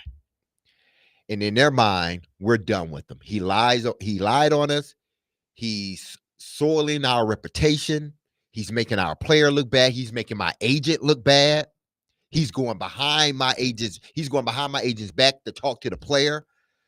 All that stuff. Why would you then want to go play for him? I think after that, they were like, man, we'll sit out the whole season. We're not playing for you. So he was forced to trade him. And he got an offer he could live with. Yeah. Where a lot of times a player like that, a team can't even offer that. But the Packers were unique enough to be able to say, yeah, we'll give up a couple first. And they probably were thinking, what's it going to take? Do we have to throw in more? And once they got a yes from Jerry Jones, they probably ran. Because I think that's a good deal for the Packers. It's not a good deal for the Cowboys. And Micah Parsons is one of the few guys at his age that truly did have the leverage to sit out. Because you figure all of Green Bay's first-round picks will be low first-round picks. It's not like unless something happens to the quarterback. They'll be in the 20s. Exactly. It'll be in the 20, probably even, at the bottom of the draft in the first round. So you're right. Dallas they lost this trade. At least the Mavericks Right now. the Mavericks got Anthony Davis Yeah. for Luka Doncic, right? By the way, how do you feel if you're a Dallas sports fan right now? Luka Doncic and Micah Parsons traded away in the same year. Now you did get Cooper Flag, which is pretty good, to say the least. But to have Doncic and Parsons traded out of Dallas, not a great time to be a Dallas sports fan. Well, they're fortunate they won that lottery. Here is another thing to consider. The first round picks from the Packers, are those likely to be top 10 picks? No. Nope. They're probably more apt to be bottom 10 picks. So that devalues the 2 first round picks right there. Let's get back to our fourth of Willie's 10 pressing Titans questions. 615-737-1025 if you want to get in on it. We also have to get Willie's answer too. Here is Willie's question. Which group of pass catchers will have more combined receiving yards at the end of the season? The veteran group of Tyler Lockett, Van Jefferson, and Chig Okonkwo, or the young group of Chimdike, Alagai Manor, Bryce Oliver, and Gunnar Helm? 615-737-1025. Let's go to our friend Mark in Nashville, who has been waiting patiently on our phone line, driven by WilsonCountyHyundai.com. Mark, thanks for calling, man. What's going on? Yeah, y'all caught me on a good day. Been waiting very, very patiently because I got a lot to say today. Number one caller, Mark from Nashville. Don't forget it, Nashville. Here I am. I'm here to speak. What's up, Adam, Willie, D-Mace? Hi, Mark. I know y'all can tell the way I'm talking. I'm amped up. The disrespect, Adam, the disrespect. But I'm going to answer that question what Willie put out first. Then I'm going to go to the disrespect. The question Willie was asking, I'm going to say the veterans. The veterans will have the most catches. But I'm going to say Helm is going to be more productive than Chig will be. And I think Van Jefferson and Lockett, the young guys that come up, and if they can start making plays, making some great plays, they'll cut into a lot of their playing time. Now let's get to the disrespect right now. Now, Adam, y'all, I listened to y'all yesterday. I tried to crash that party y'all had yesterday with the Superdog pick. You had Chris sitting there. You know, is it me you're looking for? He was late with the phone call. I listened to everything. I don't miss a beat. He was late, but then y'all replace him with Hal Gill. And you got the number one caller sitting over here, Mark in Nashville. Y'all know I'm trying to get a part of that show, Cromwell. Cromwell. I hope y'all listening to me, Cromwell. I'm telling you. Because when I call and when I speak, ching, ching, look, stockholders, y'all done made some money already. Here we go. But you're going to pick Hal Gill, Mr. Dunkin' Donuts, blueberry muffin eating Hal Gill. Come on here, man. Come on. And I had some good picks, Adam. Adam, always compliment. And yeah, Adam, Cooper Flag will be the rookie of the year. Willie, I'm sorry, I apologize. The Mets swept the Phillies the last couple of days. So they're starting to go around and play. Yeah, they really are. So you got my apologies on that. But come on, Adam. DVD and should be M on the end of it. Doesn't have the same ring to it. Thank you, Mark. But that's why. All right, Mark. So perhaps Adam or Adam or D-Mace will consider having Mark as a consultant. Perhaps. But no, Mark can call in. He can be one of the he can pickers. Be the people's pick. Yeah, the people's pick. People. Exactly, Mark. You can be the pick for the people. So you'd be involved in the show. Joey from Bellevue, by the way, on our question says the young guys for sure. If I'm wrong, I'll buy you guys lunch. Okay, Joey. Ooh, okay, we're gonna hold we'll it to keep you, it Joey. to you, boy. Okay, we're bookmarking this text. I'm with Joey. I'm gonna go the other way. You going with the for sure? You gonna say for sure? Well, we got to pick one or the other. That's what we're doing. These are the Titans questions because I no, but Joey said for sure they're gonna have more yards. Oh yeah, Joey said for sure. I'm not gonna take it to the bank on that, but because of the idea that when I throw these out there, I'm hoping that these will be tough calls, and some of these half a way through a season end up looking really silly because we thought something completely different before the year because the NFL is unpredictable like that. But here's where I'm coming from with my pick, and I want to know what people think. 615-737-1025. Do you believe in these young guys? What do the Titans want desperately to happen? They want to be able to tell everybody, we're moving in the right direction. We've got a young nucleus of players that are helping us that we can build around. And that the narrative of they can't draft worth a hoot, which is the narrative right now, fairly, deservedly, they want to change that narrative. I think Brian Callahan, as a coach, would love to be able to saddle up to a young nucleus and say, and kind of present it. So, yeah, we won 5 games or 6 games or whatever it was, but look at this young group I've got that's got some chemistry that now we can take into next year. And that's why I belong. I need to be the coach of this group. So if it's close, because you guys have hit on it, these guys aren't going to start. But as the season wears on, I think if they stay healthy, they're going to get the reps. Even Bryce Oliver. Remember, it's a 4 versus 3. Bryce Oliver was active for most of the second half of the season last year. And didn't get the ball thrown to him very much, but he was on the field a little bit more each week. So he could get $150 for the season, right? Just here and there, making a catch here or there. Maybe somebody gets hurt and he starts for a few weeks. So I'm going to add it up this way. I've got the projected stats, and Adam, the ones I looked at were FTN Fantasy. You had a little more than I did. I had 1,005 for the 3 veterans, for Chig, for Van Jefferson, and for Tyler Lockett. I got around 1,000. 1,005 is what they had. So I think, hear me out, 500 for Io Manor, because I think he's going to play more than Van Jefferson when it's all said and done. I got 250 for Gunnar Helm. I think that's doable. I got 200 for DK. He's the key for me because, maybe he gets out there. He's the guy I'm not sure how much is going to play because he's going to do the special teams. He's going to have responsibilities there. And then I got $150 for Oliver, which gets me to 1,110. So I feel like that's realistic, and I think the tiebreaker for me is this is what the Titans want to have happen. They want to finally be able to tell everybody, we've got a rookie class, we've got a young nucleus. So give me the youngsters. Okay. Your thoughts, 615-737-1025. Which group of pass catchers will have more combined receiving yards at the end of the season? Lockett, Jefferson, and Okonkwo, or Io Manor, DK, Helm, and Oliver? Derek and I are taking the veterans. Willie is taking the young guns. Your thoughts, 615-737-1025. Coming up next, I want to get back into the leadership conversation we were having earlier. Nick Frazier has informed me that Calvin Ridley had some comments as well. We'll play those next. But I mentioned the giveaway.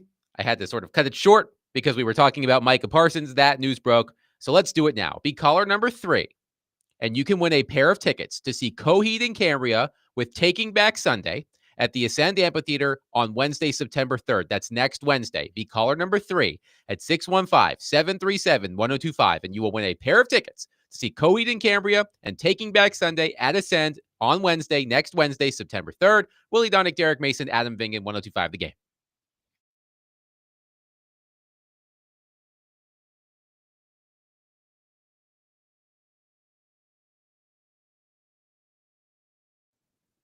All right, let's talk F&M Bank. Banking made easy on purpose. Well, we had our first Silly Underdog competition yesterday. We had a great time with that.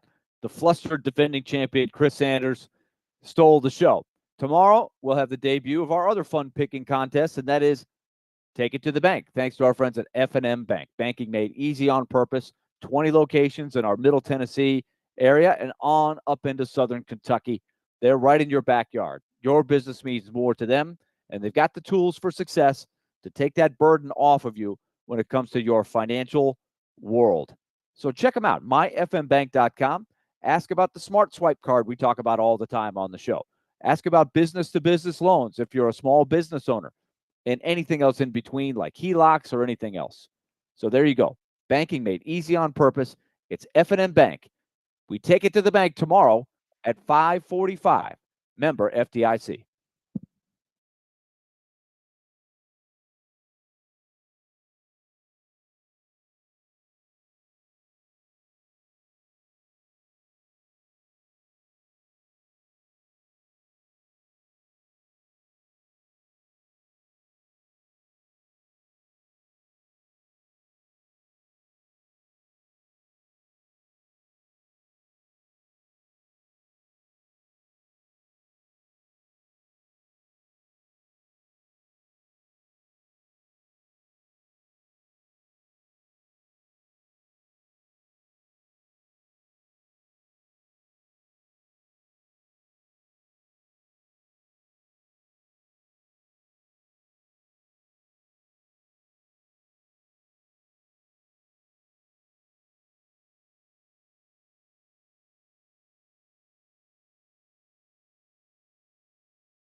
Tony talked about leadership and just how much different it feels this year compared to last year. You agree with that as well? 100%. We've definitely we've definitely stepped up as leaders, especially the guys that been here last year, and you see the guys that are the leaders and the captains. We've definitely stepped up more vocally, and we always did the work. And it's we just we bringing guys along, and we just putting the confidence into each other, and it's just night and day, honestly. That was Calvin Ridley after practice today, talking about Titans leadership. We will get back to that in just a moment. John from Nashville, Willie, has a response to your question. Again, Willie's pressing Titans question number 4. Which group of pass catchers will have more combined receiving yards at the end of the season? The veterans, Lockett, Jefferson, and Okonkwo, or the youngsters, DK, Iomanair, Helm, and Oliver? John from Nashville, Willie, says, call me Bill Belichick because I'm going with the youngsters. It took me a second. I was about to say, come on, guys. No, I got it when you said it. Is he a stand-up comedian or is he actually trying to analyze the question? I appreciate both. By the way, Chase McCabe, the suit, has weighed in. Mark in Nashville, if you're listening, you can have the 3 a.m. to 6 a.m. slot, according to Chase McCabe. That's the best slot in the world. There are some careers that started with that slot. The lead into Robbie and Rexroad. And Robbie and Rexroad is sure to be popping tomorrow with noted Packers fan Robbie Stanley. Joins, of course, Joe Rexroad. And I am sure they are going to talk a lot about this major. The word blockbuster gets used way too often in sports when it comes to trades. This is a legitimate blockbuster for real. But Jerry, and the reason it is it's not I wonder if we'll remember the trade in coming years. It's the Jerry Jones was sort of brought to his knees. He's not used to doing that. He's never done anything like that before. Well, no, he hasn't, but he's never dealt with a guy like Michael Parsons either. So yeah, I think he lost the fight. Yeah, I think he was willing to sit out the whole season if he had to. So earlier we were discussing Titans leadership. The Titans have named their captains for the 2025 season. Let me pull them back up. Cam Ward, Calvin Ridley, Tony Pollard, Jeffrey Simmons, Amani Hooker, Cody Barton, and Morgan Cox are your Titans captains for the 2025 season. And Tony Pollard had a quote earlier saying, quote, I feel like we're in a great place as far as leadership. That was something that we kind of questioned last year. He added it was, quote unquote, kind of iffy on who the leaders were on this team. And all three of us, when we heard that comment, we all had the same thought, Will Levis. But I want to get back to some of your reaction because we did not get to it at the time. Willie, you asked when we were discussing this, should we be giving Brian Callahan a little credit with this program that he implemented during the offseason? Andrew on our text line says, no, Willie, we don't give Callahan even a modicum of credit for his glorified youth group bonding activities.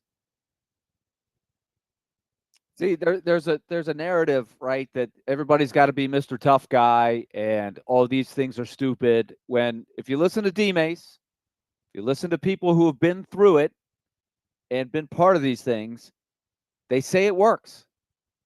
Right. But this is I was listening to a very interesting press conference this morning, and it was the Colts general manager. And he was growing tired and impatient of answering all the questions about Anthony Richardson. Right. And it was a series of what makes you believe that Daniel Jones can make it? What makes you believe that he can be better than he has been? And what makes you believe that Anthony Richardson can now take a step back? Because he was trying to sell that Richardson now, he's got to get better by taking a step back and not have the pressure of being the starter. And that's how they've chosen to try to make him better now. And that's the decision they made. But when it's what makes you believe, he had a really interesting answer to me. Because it's at the crux of that, right? Of this whole Brian Callahan. He said, and what's the name of the Colts GM? I'm blanking on it Chris right Ballard. now. Chris Ballard, thank you. Chris Ballard said, when you're winning, you don't have to make people believe. They believe. When you're losing, nobody believes. So he said that's where that comes from. He says when you guys twist these questions up, and he was actually very good about how he did it. He was clearly getting perturbed, but he was also being respectful of the question. He goes, I understand why you guys are asking all these questions. But to me, that's it, right? Brian Callahan hasn't done anything as a head coach in this league. It's his second year. He's young. And they didn't do anything last year that makes you believe he's going to turn into Tom Landry, right? So there's skepticism. Nothing's gone right for the Titans. So it's very popular to just call in and say, I don't believe anything he's doing. But I do think this practice is a sound practice that's been time tested for centuries, right? That's how you build. It's team building. It's group building. It doesn't even have to be sports. It could be your office. If it's done right, it can be effective. Yeah, I didn't see anything wrong with what Brian chose to do this offseason. And I know many people look at it and think high schoolish or Pop Warner type of coaching, but even the things that you learned at that at that level is still applicable to the NFL. It may the same lessons. It's just different people. They're just a different age. Okay, I just want to tell y'all that. So when you say, "Oh, this is high schoolish or Pop Warner or Little League," no, it's not. He's giving them the same principles, talking to them different, trying to design something to create a team atmosphere, one relying on the other. And when you learn how to rely on somebody, when you get in critical situations, as they will be in each and every game, now I can look to the person to my left and my right, in the front of me and behind me, and I can trust them. Why? Because we've been through a lot before this even started. It's more to coaching than just winning football games. I want y'all to hear that and understand.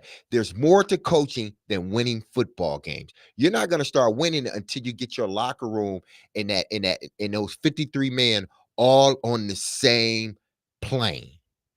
If you don't do that, you're not going to win it. You're not going to win. And for many years, the last 3 years, they have not been. So when someone comes in here and they does something a little bit different, don't make fun of it. Embrace it and see if it works. I'm not making fun of what Brian's doing. I seen it work. My own eyes with John Harbaugh. Some of these same things that Brian is doing, John did, and it worked. We went 13-3 his first year. I'm not saying the Titans are going to go 13-3, but what he's doing, it's not meaningless stuff. Those guys are telling you it's working. All I want to know is what makes the leadership different from last year to this year, because some of the same guys are on your leadership council. Ridley mentioned being more vocal in that clip. Perhaps with Ridley specifically, maybe he's more comfortable now being vocal. But that was the question I had as well, Derek. And Josh on our YouTube chat earlier said, if Pollard, he says, is what Pollard said a little bit of an indictment on Callahan? If the quarterback isn't a leader, shouldn't the coach be? We can answer that question, but I'm trying to think of the best way to say this. I've also totally lost my train of thought, which happens from time to time. So one of you bail me out while I try to get back on track. No, don't worry. No. What I want people to understand, and when it comes to what Brian is doing, it may look a little different. It may be a little bit unorthodox, so you may think. But other coaches use this method too. Other coaches do things. I guarantee you, Mike Vrabel did some things, within his team that y'all just didn't know about. And had y'all known about them, y'all would have probably said they were high schoolish. But no, whatever you need to do in the offseason to make sure when you step on that field come September, everyone is thinking alike, doing the same things, and everyone understand what the mission is. You get everybody to that where we can trust everybody, then okay, we have a better shot at winning. But to go into your offseason and say, everybody, y'all can do whatever y'all want to and not have no structure, you're asking for a bad season. Justin in Greenbrier, Willie says, if you can get these men to compete seriously in something silly, they should be more ready to compete when the chips are down. Your thoughts? Well, I don't know if it's silly. It's not silly. It's team bonding. It's a lot of different things. I'll give you one from years past. Barry Trotz, right after the Predators were stripped of a really good team. It was depressing. It was the ownership threat, right? Craig Leopold sold the team. It was the summer of the rally. Are the Predators going to go and become, the Hamilton Predators and be owned by Jim Balsillie, who has become, a lampooned character that movies have been made about because of how his life crumbled after that. But it really looked like the team might be lost. But for the meantime, Barry Trotz had to coach a team where they were forced to take their salary cap down to the floor. They had to trade Thomas Foucault. They had to trade Kimmo Timonen, Scott Hartnell. They had to let Paul Kariya leave in free agency. Peter Forsberg. They had a great team that they stripped down. He took that team for a team bonding exercise to Fort Campbell in the preseason. Now think about that. Like he put them through the paces with the 101st Airborne for a day. And Chris Mason could tell you about it. He said that was the toughest thing I think I ever had to do. But that was team bonding, right? It was not silly. It was team bonding. But the purpose behind it was to shake off a tough summer and say, we're going to be more than the sum of the parts. And that team that made the playoffs that year, I think saved the franchise, because with all the rallying, everything, that was great. But if that team had stunk, I think the ownership would have crumbled. I don't think the new ownership group would have had as easy a time of coming together like they did. The current ownership group that we have that rescued the team, but that group was inspired by how that team played. So that's what Brian Callahan is looking for. I don't know if that's going to happen, because this team's going to have some tough games, and they're going to find out what they're made of as a team, right? Because they're going to get their clock cleaned a few times. But you can end the year with a losing record, but still look around and say, you know what? I like being on this team. I like this scrappy team. I like our leaders, and I like what we're about. And that's what you're shooting for. This is all from afar. So keep that in mind as I'm talking through this. As I said earlier, the Titans have gone out of their way to emphasize how much of a leader Cam Ward is. And I've never met Cam Ward. I've never asked Cam Ward a question. I've read a lot about Cam Ward. And I just get this vibe, again, from afar.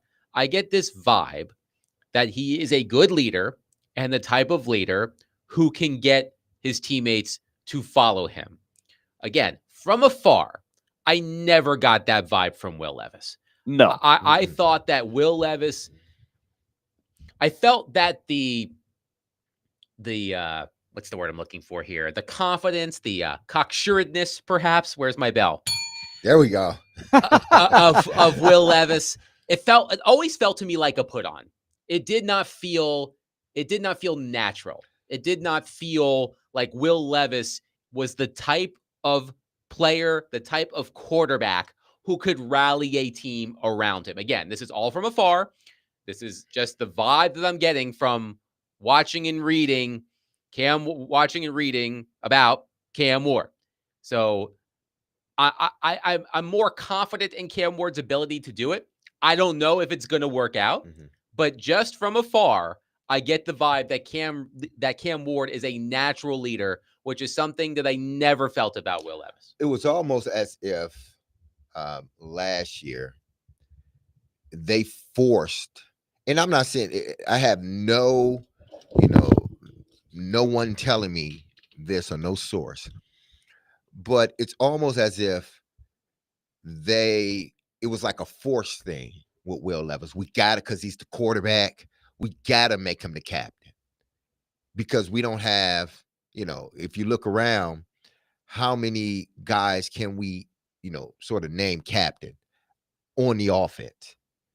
It was basically him, Ridley, and Pollard, really, from last year. So they make Will Levis. I think it was premature to make him a captain. I thought they figured he would.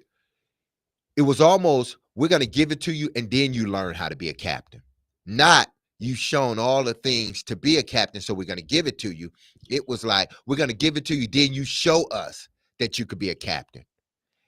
And sometimes, especially with a young guy, it doesn't work out well. It happened to Taylor Lewan. He proved afterwards that he deserved to be a captain, but when he first got it, he wasn't acting captain-ish, so much so that they stripped it away from him, and then that helped him learn how to be a captain, how to be a leader. I don't know if he ever got to see back Taylor, but what I'm saying is that sometimes you can give these young guys the captain, the captain symbol a little bit too soon, and they're trying to learn how to be a captain all while being a captain. You can't do that, especially when you're dealing with grown folks. I should correct myself. It's cocksureness, not cocksuredness, but the bell still counts. 615-737-1025. All right. Usually we have Ask D-Mace Fridays at 5, but Derek is out tomorrow taking an extended Labor Day weekend. Well deserved. So we are going to do Ask D-Mace right now, or at least coming up next. 615-737-1025. If you have a question for Derek, it can be about football, it can be about life, it can be about whatever. If you have a question for Derek, call us, text us, 615-737-1025. A special Thursday edition of Ask D-Mace coming up next. Willie Dunnick, Derek Mason, Adam Vingan, 1025 The Game.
He played 15 years in the NFL. Quick throw.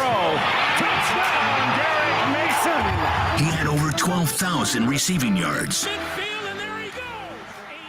80 yards for the touchdown. And now you can ask him anything. Have a question about football or life? Now's your time to ask D Mace. We'll welcome you in. Now, D Mace. On 102.5 and 106.3, The Game and the Game Nashville app. It is time for Ask D-Mace on D-Mace, Vingan, and Donick. We are broadcasting from the Busy Bee Plumbing, Heating, and Air Conditioning Game Nashville studios, home of the $99 yearly Beehive membership, where the buzz is always about great service. Usually, Ask D-Mace is Fridays at 5 o'clock, but Derek will be out tomorrow taking a long Labor Day weekend. Well-deserved, of course.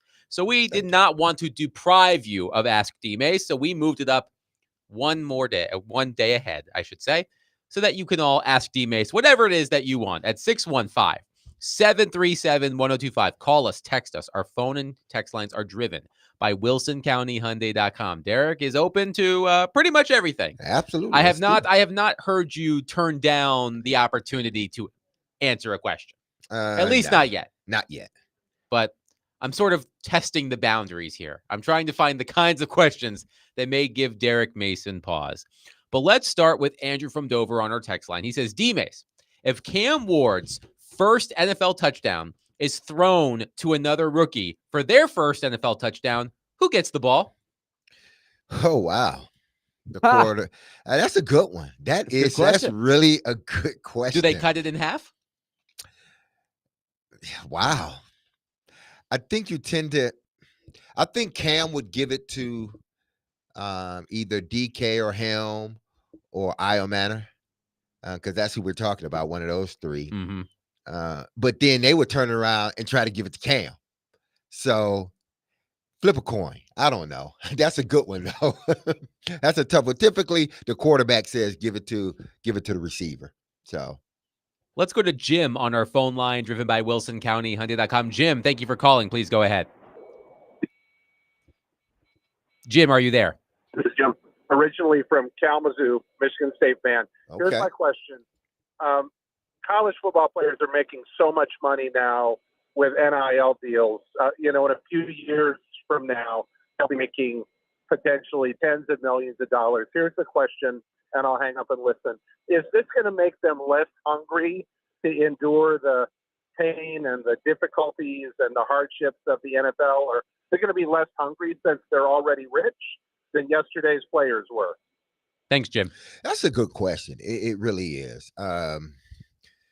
And I'm not going to sit here and pretend that, when it comes to money, I know the psyche of an NFL player or a player in general. Guys and girls gotta fight that when they get the money or the bag, whatever the kids call it. You still have to. Do you still have that willingness to want more, wanting to do better? And sometimes we have seen guys, get paid, and then all of a sudden, for whatever reason, their career just nosedive. But we have guys and girls that have gotten paid and got paid again because they continue to excel. Now, when it comes to college players, I just hope that they're educating them enough on this money. And it seems like they are with these universities. So will it make a college guy that is already getting millions less hungry when he gets in the NFL? If your goal is money, it could. But I think if you still have that purity of the sport, I don't care how much money they give you, you're still going to go out there. You're going to play it as if it's your last game. So I guess that's the dilemma that some of these players might find themselves in, or teams might find themselves in, because these young men and women are getting paid in college. How much more of an incentive is it going to be for them to really continue to work hard, in the pros? It's like I be getting paid in college, so getting paid in the pros is it's the same. So, I would love to see in about 5 years what happens, because the money's going to be a lot greater, and maybe you see more people, not pursuing an NFL career or a professional career because they're getting paid so much in college. And Willie, you touched on this when we talked to Mitch Light earlier in the show. There was a report from Front Office Sports. College football players are expected to earn $1.9 billion in 2025, according to a new report from NIL data platform Opendorse. That's almost twice as much as the $1 billion college football players were estimated to have made last year. Total earnings for college football players have risen by an average of $202.33 million each of the past 3 years. And I think the story is going to be different for different people. To go to the texter or the caller's question, it's a really good question because I think some will fall into the traps. I think the younger you are, when you get that money, the more apt you are and prone you are to fall into the traps. Where in the past, as a college kid, you were afforded the luxury of screwing up and not having it cost you as much, or you have time to mature. Now I worry. The story of the Georgia reckless drivers with all the sports cars, where one kid lost his life and they've had a ridiculous amount of reckless driving. That to me is just sort of an example of when you screw up and you're in the Bullet, which was D. Mace's car in college, or the go-kart, which was my car in college. You can't, those cars don't go very fast. You can't, you're not going to do that. Right. But when you have a sports car and you can say, I make enough money to spend stupid money on a car. Like who really needs a car in college? No, you can get by without a car in college for 4 years. So these are the kind of things that I concern myself with that. And so the more money you have, some guys, it doesn't matter, right? D-Mace, you play with plenty of people. It doesn't matter if you're making them $10 million or zero. It means everything to them. Other people are going to fall different places on that scale.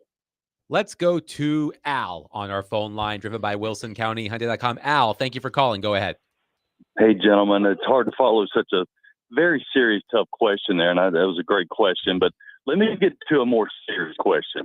Again, this is Al in Franklin. I've got Derek all over past poster plaster all over my wall upstairs, my man cave.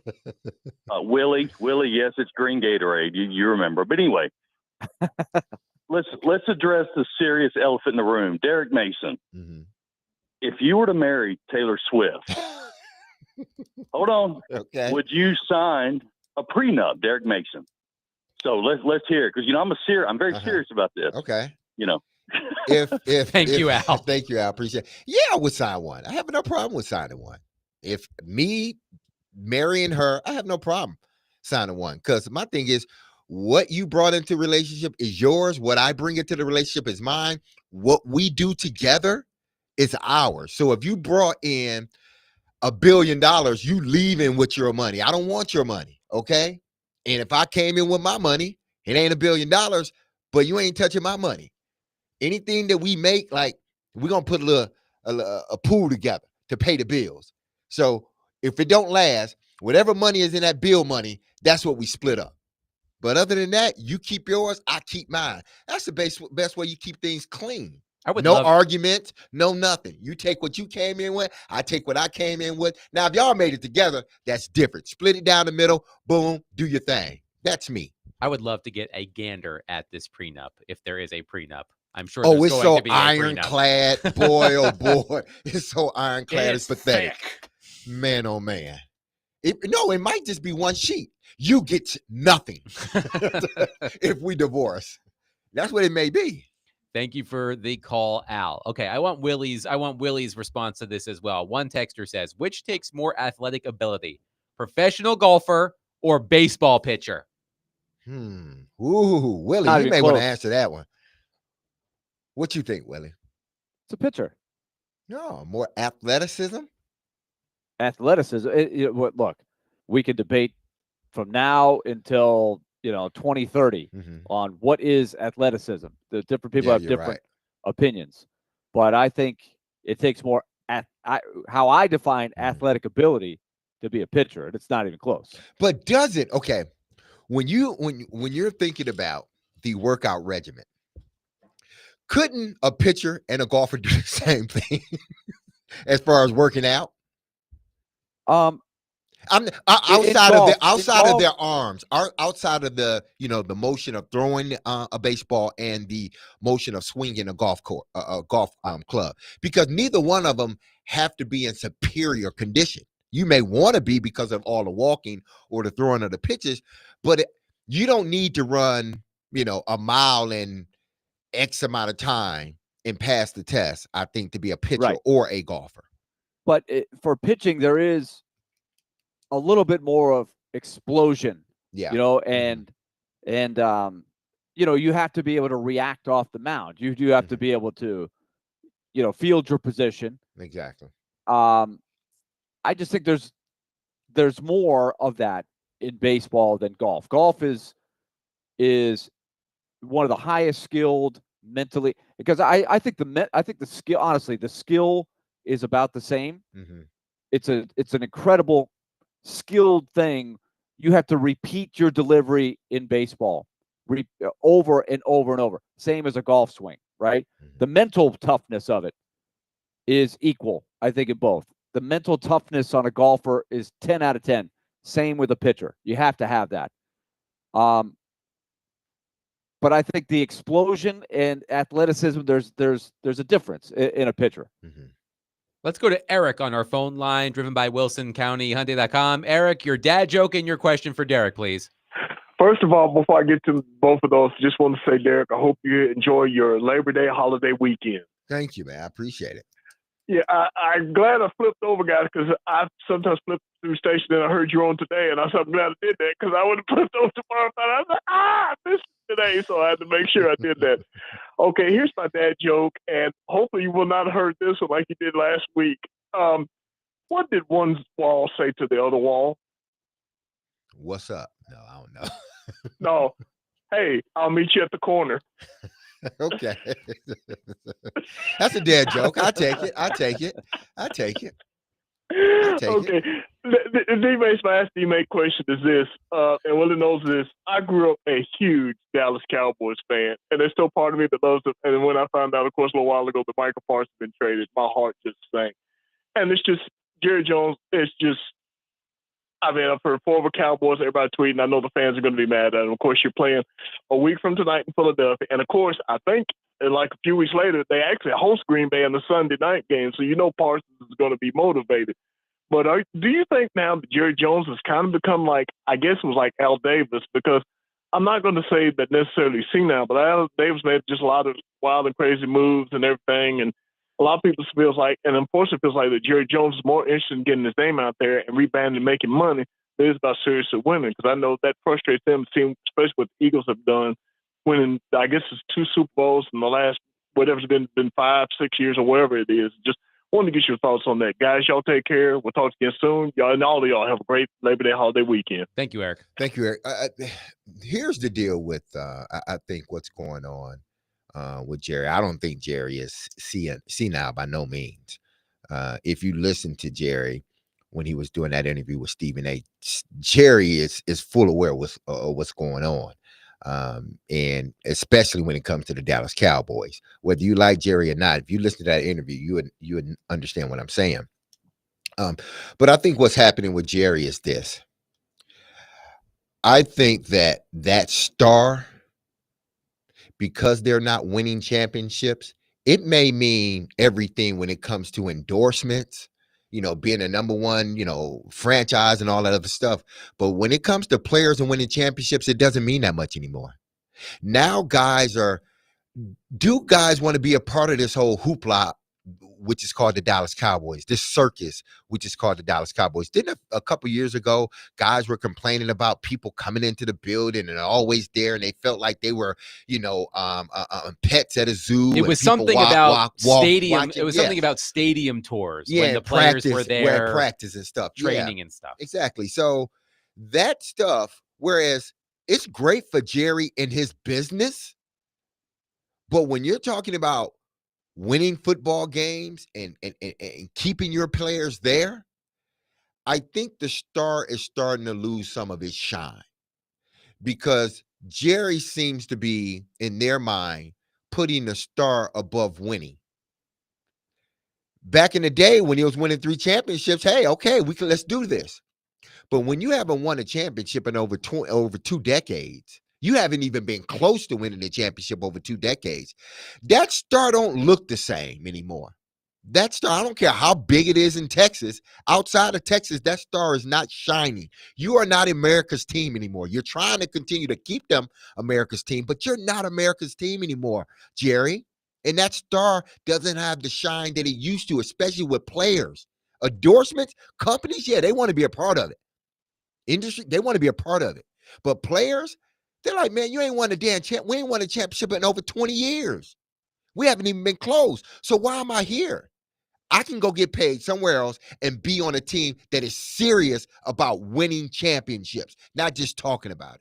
615-737-1025. Ask D-Mace continues coming up next. If you have a question for Derek, call us, text us, 615-737-1025. Football, life, prenups, whatever.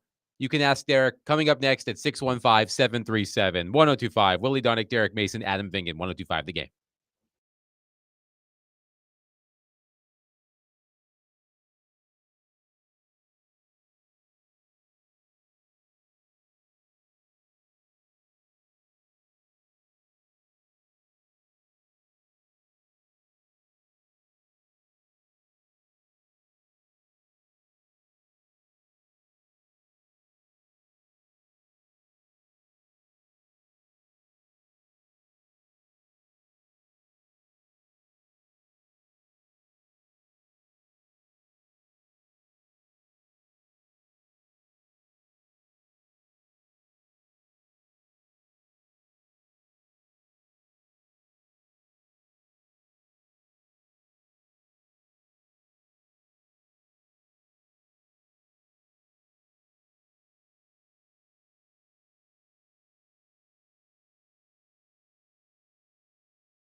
D-Mace, Vingan, and Donick 102.5 The Game. Willie Donick, Derek Mason, Adam Vingan. Ask D-Mace continues. Derek and I were just watching Martin Grammatica's son hit a 52? 52-yard field goal at Raymond James Stadium, just like his old man. He got that foot. Willie, as someone who did he have the celly?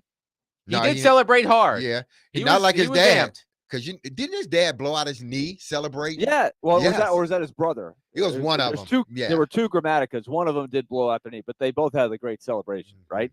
Willie, I just have to say, since you lived in Florida, it bothers me to no end that the University of South Florida is based in Tampa, which is not in South Florida. It's in Central Florida. I'm surprised you never brought this up, Will. There is a University of Central Florida, which I want to say is like in the Orlando-ish area. Yeah, it is. Yes. Yeah, it's in Orlando. Yeah. But the University of South Florida I in turned Tampa. down a scholarship. I could have gone to UCF. I could have been a Golden Knight. Yeah. But yes, it bothers me. My in-laws live in the Tampa area, and it bothers me that the University of South Florida is in Tampa, which is not in South Florida. It's geographically incorrect. Semantics, man. And it's really not close. It's in Tampa. It ain't even close to South Florida. Okay, here's a good question from Matthew in Nashville on our text line. Again, if you want to ask Derek a question, call us, text us 615-737-1025. Matthew says, do you think Chris Sanders has some sort of secret disliking of Ohio State? Can't believe he's picked against them twice in the last year for silly underdog picks. What happened to the man who used to go big or go home? I half expected him to pick Marshall to upset Georgia. They are a 39.5-point underdog to Georgia. They probably won't win, but don't sleep on Marshall because they have a history of beating top 10 teams in recent years. But let's just answer the first question, Derek Mason. Do you think Chris Sanders has some sort of secret disliking of his alma mater? Did they take away his diploma or something? Did they take They away should have after what he did last did year. They take away his Buckeyes off his helmet? Did they send him a letter saying, can you please FedEx us our Buckeyes back on your dime, not ours? So, I mean, I don't know why Chris has this disdain for the Ohio State Buckeyes. It's almost like he had this dual personality. You know, it's like he loves them one week, he hates them one week, but then he calls them the Ohio State Buckeyes the next week. Which one is it, Chris? Do you hate them? Do you love them? What did they do to you, man? Goodness. They do Joey Galloway the football a little bit more than you, you know? Was your high top not as big as as tall as Joey Galloway's? And the thing is, last season when he picked Michigan to beat Ohio State, Michigan was a huge underdog. Yes. What's the spread for this game, Willie? 1.5? Yes. I cannot explain it, but as I said at the top of the show, Chris Sanders tried to politic his way into changing his pick by texting me last night after the show. And I said, no, Chris Sanders. I maintain the integrity of silly underdog picks, which is a phrase I borrowed. Sidebar here for a moment. I know that Southwest Airlines is now going to, or soon is going to, assigned seating, which stinks because the best part about Southwest Airlines is you can pick whatever seat you want, right? And I remember this couple one time, they tried to circumvent the boarding order. The rules are that if you are traveling with somebody and you have two different boarding positions and you want to board together, you have to board with the person with the lower boarding priority. So if Derek is A1 and I'm B15 and we want to board together, Derek's got to board with me. I can't board with him. And this couple, they tried to get on the plane too early. And the gate attendant said, I have to maintain the integrity of the boarding order. And I gave that man a standing ovation. So shout out to you, random Southwest gate attendant. I know that's not going to matter anymore, but I digress. Okay. I will digress while we're on the digressing tangent. I Googled why is South Florida called South Florida, right? And there is an answer. The university, you mean? The University of South Florida, which is located in Tampa, which is obviously not in South Florida. Tampa is west. I guess there's no Central Western Florida. It's skinny. It's central, right? It's basically 2.5 hours west of Orlando, where I grew up. And I grew up in Orlando. I never knew this. Here it is. It was at the time the southernmost state university in Florida when it was founded in 1957. And because the name was promoted to foster legislative support, while the institution is located in Tampa, not in South Florida, its creation was tied to the broader concept of forming a university system for the Southern Peninsula.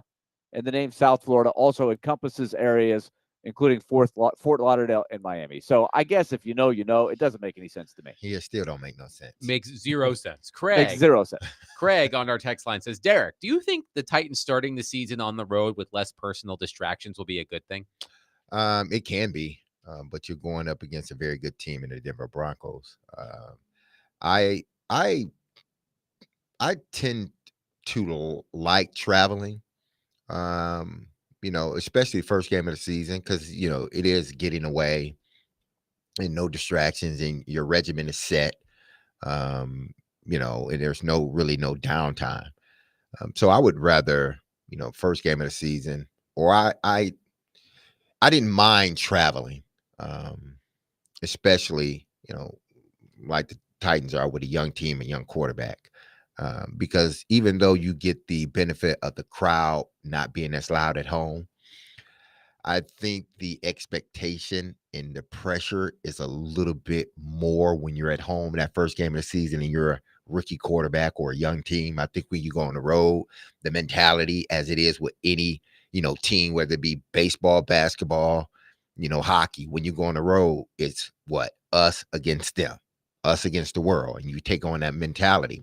I think at home, at times it can be a little bit, the pressure can be, at times, sometimes too much to bear for a young guy when he's playing at home.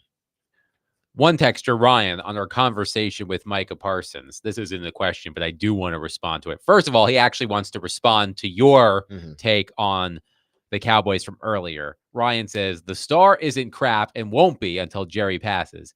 Also, Micah isn't as good as he thinks he is. Dude acts like a Hall of Fame player, yet he has never finished a season top 5 in sacks. Ryan, if you're listening, Micah Parsons is one of 2 NFL players to have at least 12 sacks in each of his first 4 seasons. The other is Reggie White. If you don't, so I think Micah Parsons can talk if he wants to. Yeah, I mean, to each his own. But when you watch Parsons, he is hands down. Outside of Myles Garrett, he is probably the best DN in the National Football League. Derek, one texter wants to know if another Derek Henry, will reach 2,000 rushing yards again this year. He will be close. I can't see Derek Henry getting injured. That hasn't been a part of his makeup. He got injured one time, foot injury, no soft tissue injuries, no knee injuries, nothing like that can sort of derail a running back's career. He's been probably the healthiest running back out there, within the last 10 years. Because prior to him breaking his foot, I don't think he missed any games. Now, he wasn't a complete starter, but when he became a starter, outside of breaking his foot, I don't think he's missed a game. I could be wrong on that one, but I don't think he missed a game. He has played in all 17 games and started all 17 games each of the past 2 seasons. Started 16 in 2022. Did he miss one because he was held out for rest or something? No, was 2022 a 17-game season? I don't think it was. 2022 was a 17-game season. Was it 17? Yes. Oh, okay. 17 games started in 2021. So it must have been the last game of the season. They probably held him out. But no, I think Derrick Henry will, once again, I think he's going to be a 1,500-yard plus back. Will he get to 2,000? I'm not. I'm not going to say he will not, because he was 200 from getting it. 100 and something from getting it last year. So I think he will rush for over 1,500 yards. But will he get 2,000? If he gets 2,000, man, just put him in the Hall of Fame right now. Matt on our text line has a question that I need your historical context. He says, Matt, Matt says, I always believed the Titans would have won the Super Bowl in 2000 if Tony Siragusa had not put all his weight pouncing on Steve McNair. I was wondering if you thought that one instant was as critical as I did. That play, I think they even talked about that play. Because they outlawed that play, I think, after that year. Now, fill me in because I don't remember this. Well, it's a play where, the defensive, Siragusa was known for this, and bigger guys, where when they're tackling you, it's almost like they just let their body go limp and it just fall. And what they're trying to do is if they get you in sort of this awkward position, by the way them landing on you, they're landing on your shoulder and hurt you. You're out either a play, maybe a couple plays, or you may be out the game. But that play was outlawed, and I think it still is outlawed in the NFL because it was injuring quarterbacks. But listen, a lot. If a few more things would have went our way, maybe we could have won. I mean, we had a damn good team that 98, 99 year. Then we came back in that 2001 year. We had a damn good team. If we don't, if we don't have an interception, we win. If we can make a field goal, we win. Do we win the Super Bowl? I believed in our team. I think we would have. But there's a bunch of what ifs, because it wasn't just that play. It was missed opportunities in that game that we just didn't, make do on. Or opportunities we didn't make do on. I think if that particular game, that Ravens game, were played 10 times, we would have won. I really, at least 8. I think, honestly, I mean, that, and the Ravens were really, really good. But in that stadium, right, I'd feel differently if the game was in Baltimore, right? But 10 times in Nashville, I think you guys would have won 8. Yeah. That was a freakish way to lose a game. Yeah. Freakish. Let's end on this. Derek, hearing you talk about Derrick Henry makes me miss the old Titans roster. Since he left, I've lost interest. Can you convince me to get my interest back in the Titans this year? The quarterback. 2 words. The quarterback. Or Cam Ward. Cam Ward. And what they appear to have done with the offensive line from what we've seen. Because what was the caller? Who was the texter? What was his name? No Name. Oh, No Name. Well, No Name. Wait, do we need to come up with one? What was we have to do this, Adam? We did this with D-Mace and I. When there's an unnamed texture, we have to give that person a name, and we have to come up with a fun theme. We did superheroes one time. We need to come up with, like, I don't know, cartoon characters or Teenage Mutant Ninja Turtle. I call him Leonardo. How about Snagglepuss? Okay, sure. Yeah, that's cool. That works. All right. Well, Snagglepuss.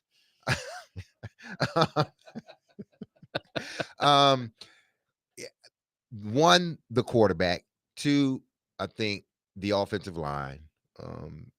Because I'm sure what this offensive line looked like over the last 2.5, 3 seasons, and it wasn't good. And it seems like they have sort of turned the corner. What we coined as a professional offensive line now. They have a professional offensive line now. So with a professional offensive line, I think that gives this offense an opportunity to be a professional offense. Let's just say that. I'm not going to tell you where they rank. I hope they're ranked higher than what they were last year. But when you have a professional NFL offensive line, you can have a professional NFL offense. By the way, Snagglepuss's real name is JJ. I'm gonna call you Snagglepuss. Why do they call him Snagglepuss then if his name was JJ? Well, JJ texted in after we called him Snagglepuss. I guess he didn't like that. Oh, okay. Why would he not like that? Thanks, JJ. How do you not like Snagglepuss? We're gonna go with why you didn't like Snagglepuss? Snagglepuss, JJ? Yeah, come on. 615-737-1025. We'll wrap up the show next. Willie Donick, Derek Mason, Adam Vingan, 1025 The Game.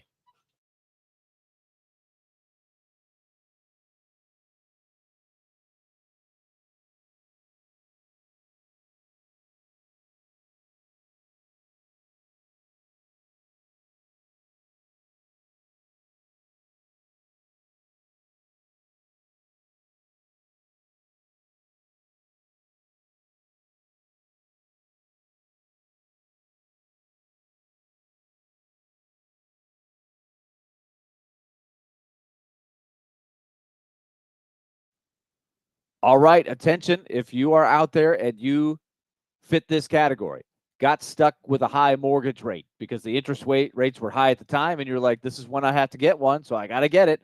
Well, if that is you, if you're watching that hard-earned money vanish every month, at Loan Pronto, they're delivering the lowest mortgage rates in 3 years. So, rate reduction home loan program. Remember that. It's Loan Pronto's. It's a streamlined, low-cost way to slash your house payments by hundreds of dollars a month. Right now, you can lock in a fixed rate as low as 4.99% APR. And you can close in as little as 2 weeks. No appraisal needed in most cases. You can skip your next 2 house payments entirely. Rates this low won't last, so call Loan Pronto now for the free, no obligation quote. Lower payments, more money in your pocket, fresh start with a better mortgage. 615-499-5780 or loanpronto.com. 615-499-5780 or loanpronto.com. Skip those next 2 house payments. Equal housing lender, NMLS 166-1781, subject to lender approval, NMLSconsumeraccess.org.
D-Mace, Vingan, and Donick 1025. The Game, Willie Donick, Derek Mason, Adam Vingan here with you. Derek about to get up on out of here, starting his Labor Day weekend early. Whoop, whoop. Where you going? Parts unknown. Parts unknown. Fair enough. Parts unknown. No, I'm going to Georgia. Georgia. Parts Georgia? unknown. Georgia. Well, Georgia. Willie and I will have you covered tomorrow. Georgia. As we help you get into your Labor Day weekend. Willie and I, we may even mix some Nashville Predators into the conversation. My sister's in Georgia, so sisters, nieces, and nephews. Very and nice. Cousins. Very nice. Always good to spend time with family. My family was here over the weekend for my son's birthday. My parents came in. My in-laws came in. My in-laws stayed at our house, which is not a big house. So it was 4 adults, 2 3/4-year-olds, and 2 dogs. And I love them. I'm glad they came. When they left, I said, and it's nothing against them. I love them to death, but I need my space. You ain't got to go home, but you got to get out of here. That's what I'm saying. So Willie and I will have you covered tomorrow. As I said, we even may mix some local professional hockey team conversation into the mix because, of course, it's football season, but the Predator season is right around the corner too. So we'll mix in some hockey as well as, of course, talk about college football and the Tennessee Titans. A lot has happened on our show today. Rick Barnes signed a lifetime contract as Tennessee's head basketball coach. Now win a championship. Let's get to a Final Four. Yeah. Let's get to a Final Four. First. And I like Rick Barnes. I like Good Rick coach. Barnes too. I think he's a good coach. Yes. But the never been to a wait, has he been? He's been to one Final Four, right? With Texas. Yeah, at Texas. But he hasn't been to a Final Four with Tennessee. No. Okay. So hopefully he can get to a Final Four with Tennessee now that he has a lifetime contract. And of course, the biggest news, gentlemen, Micah Parsons. Somebody brought it to my attention that this morning on Get Up, who was it? Michael Irvin said, "This will never happen." I want to find the exact the quote from Michael Irvin because I do think this is quite funny. Willie, this is the perfect example of a freezing cold take. Micah Parsons said on NFL Live today, "I guarantee Micah Parsons is not going anywhere." That was tweeted at 3:59 p.m. by Michael Irvin. A minute later, 1 minute later, Ian Rappaport with the tweet that Micah Parsons had been traded. I thought he was in the know with Jerry Jones. Shouldn't Jerry have told him this? Hey, listen. So that's why it's funny. But I think Michael Irvin was probably not alone. Yeah. I think I probably was of that mindset that there was too much they would have had to have lined up. And the fact that the Cowboys are willing to take a year where they don't have Micah Parsons and they don't have anything to show for it right now. They have to wait all the way until next spring for the 2026 NFL draft before they even draft the first guy that they get in that draft. So in the meantime, that's a big gap to fill. Well, certainly Jerry Jones hopes on the dollar. It's pennies on the dollar, yes, of course, compared to what that guy is worth, in my opinion. Well, certainly Jerry Jones hopes that the trade of Parsons has a similar effect to that of the trade of Herschel Walker in the late 80s, which the Cowboys used to build the rosters that won 3 Super Bowls. But the Cowboys basically got the world for that. They got trade. more. Yeah, they got so Herschel much. Herschel Walker at that time of his career was not the same player as Micah Parsons. That wasn't prime Herschel Walker. Herschel Walker was, how old was he when that trade happened? He had been to the USFL. He had been with the Cowboys. I mean, he was just coming off there. I think he had been with Dallas a few years. Walker was 27 at the time of the trade. Parsons is 26. All right, maybe not quite as old as I thought because he did come into the league young. Remember, because he left Georgia early, but still, he had a lot of mileage. Well, and Dallas obviously he didn't do a whole lot for the Vikings. No, not at all. That trade they did not win at all. The Vikings, meaning. No. And I'm not sure. I'm not going to say to Dallas. I don't know how the Cowboys will do this season. I'm curious what the betting lines are for the Cowboys now that Micah Parsons has been traded. I'm sure I can because find I'm trying to think of someone that can no one can do what Michael Parsons does or did, but do they have enough players that can, collectively give you some of what Michael Parsons gave you? I do have the numbers via DraftKings Sportsbook. The Packers have improved their Super Bowl odds from plus 1,800 to plus 1,400 after the trade. The Cowboys, who had long odds, went from plus 5,500 to plus 6,500. Even longer. Yes. Wow. He knew. I think you make this trade because you know that your player has dug in. He is not going anywhere.